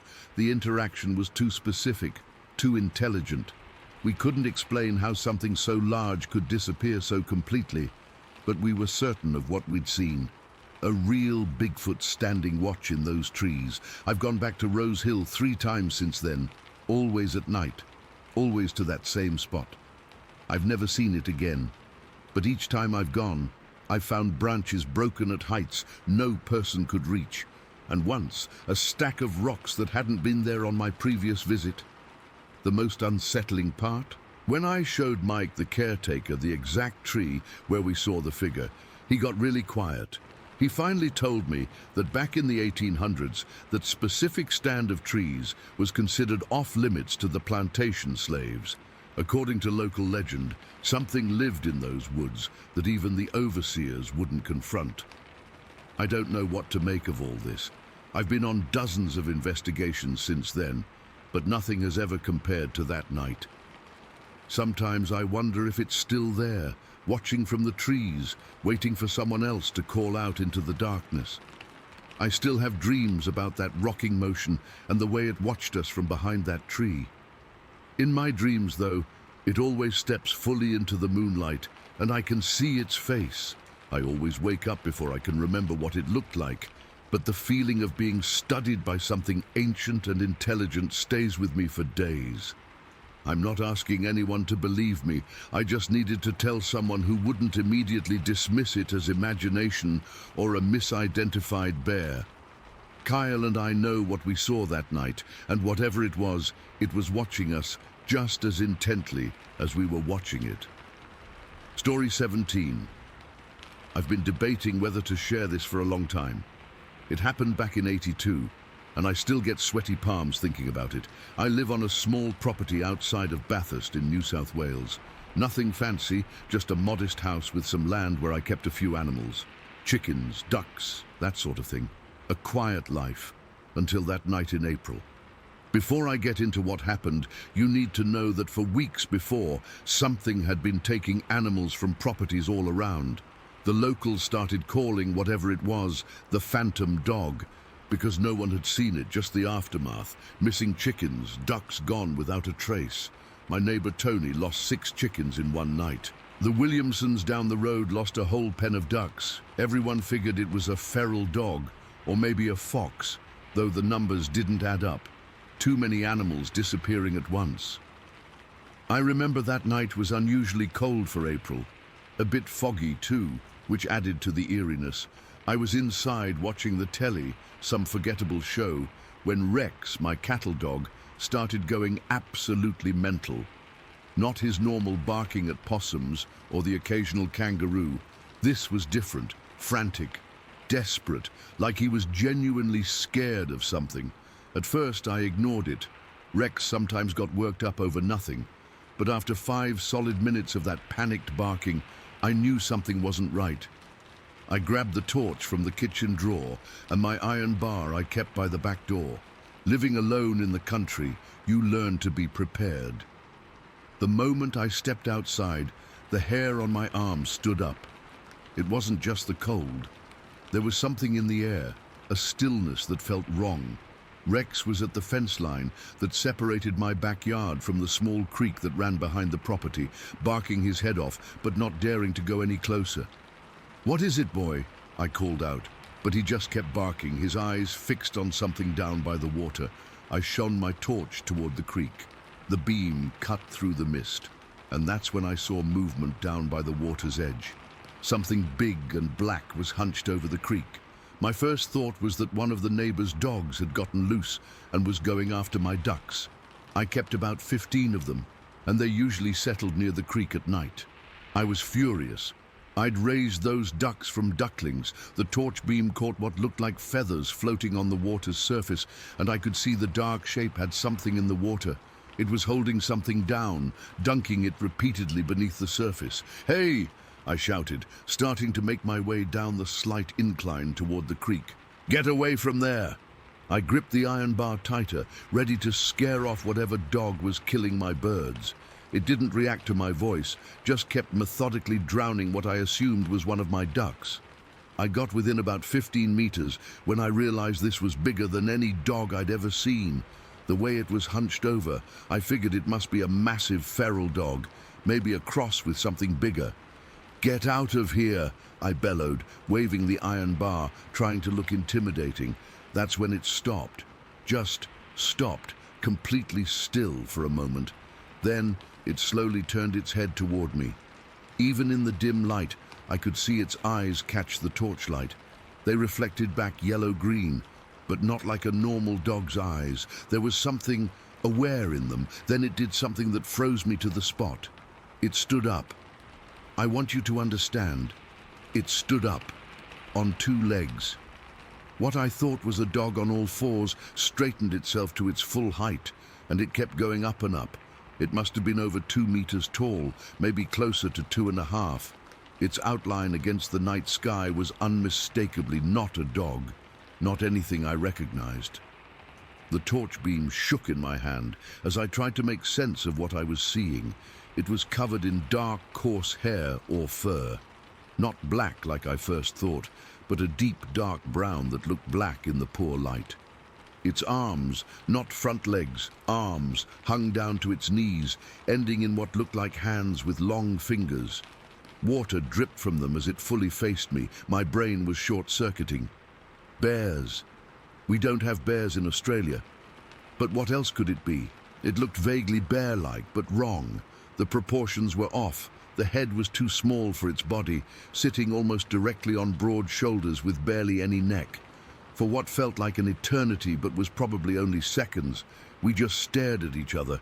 Then it did something that still haunts my nightmares. It raised both arms out to its sides, like it was going to embrace me or show me how big it was, and let out a sound I can only describe as a growl that turned into something like a roar, but deeper, more guttural than any animal I've ever heard. The sound hit me physically, like a wave of pressure against my chest. Rex, who had followed me partway down, turned tail and bolted back to the house, yelping. I'd like to say I stood my ground or did something brave. I didn't. Pure instinct took over. I dropped both the torch and the iron bar and ran. I ran faster than I've ever run in my life. I could hear splashing behind me, like it had moved through the creek, but I didn't look back. I couldn't. My body wouldn't let me. I made it to the house and slammed the door shut, fumbling with the lock with shaking hands. Rex was cowering under the kitchen table, whimpering. I grabbed my shotgun from the cabinet. I'd never used it on anything bigger than rabbits, but in that moment I was ready to. For hours, I sat with my back against the door, shotgun across my knees, listening. Every creak of the house, every rustle outside had me jumping. I don't think I blinked until sunrise. When daylight finally came, I worked up the courage to go outside. Rex refused to come with me, which was telling. He'd never been afraid of anything before. I found my torch and iron bar where I'd dropped them. Down by the creek, there were signs of a struggle. Mud churned up, some blood on the rocks, and 3 of my ducks missing. The others were huddled together in their shelter, clearly terrified. But what really got to me were the footprints, not dog prints or even what I'd imagine bear prints would look like. They were almost human-like, but too large, with what looked like long toes that had dug into the mud. They led from the creek into the bush, disappearing among the eucalyptus trees. I reported it to the local police, but they just put it down as another animal attack, probably from the phantom dog everyone had been talking about. When I tried to explain what I'd seen, the constable looked at me like I was drunk or crazy. Maybe I was a bit of both from the shock, but I know what I saw. In the weeks that followed, the attacks in the area stopped as suddenly as they'd begun. It was like whatever it was had moved on. I installed better fencing and lights around my property. I never let Rex out alone at night again, and I never went down to that creek after dark. I've spent years trying to make sense of what I saw that night. I've read about yowies, the Australian equivalent of Bigfoot, but the descriptions never quite match what I encountered. Some nights, I almost convinced myself it was just a large feral dog, and my mind played tricks on me in the darkness and fog. But then I remember those eyes looking at me with intelligence, those arms stretching out, and that sound. God, that sound. The other day I was talking to Tony, and he mentioned that his grandson had been camping with mates up in the Blue Mountains. They'd packed up and come home early because something had been circling their campsite at night, something big that walked on 2 legs. They'd heard splashing in the nearby stream, like something was hunting in the water. I didn't tell Tony about what I saw all those years ago. Some things you just keep to yourself, because who'd believe you anyway? But I've been keeping the shotgun closer since then, and Rex's successor, a Kelpie named Dusty, has been acting strange lately, especially at night. I don't know what it was I saw that night in '82. I don't know if it's still out there or if there are more of them. All I know is that Australia has plenty of deadly creatures they teach you about in school. Snakes, spiders, jellyfish, crocodiles.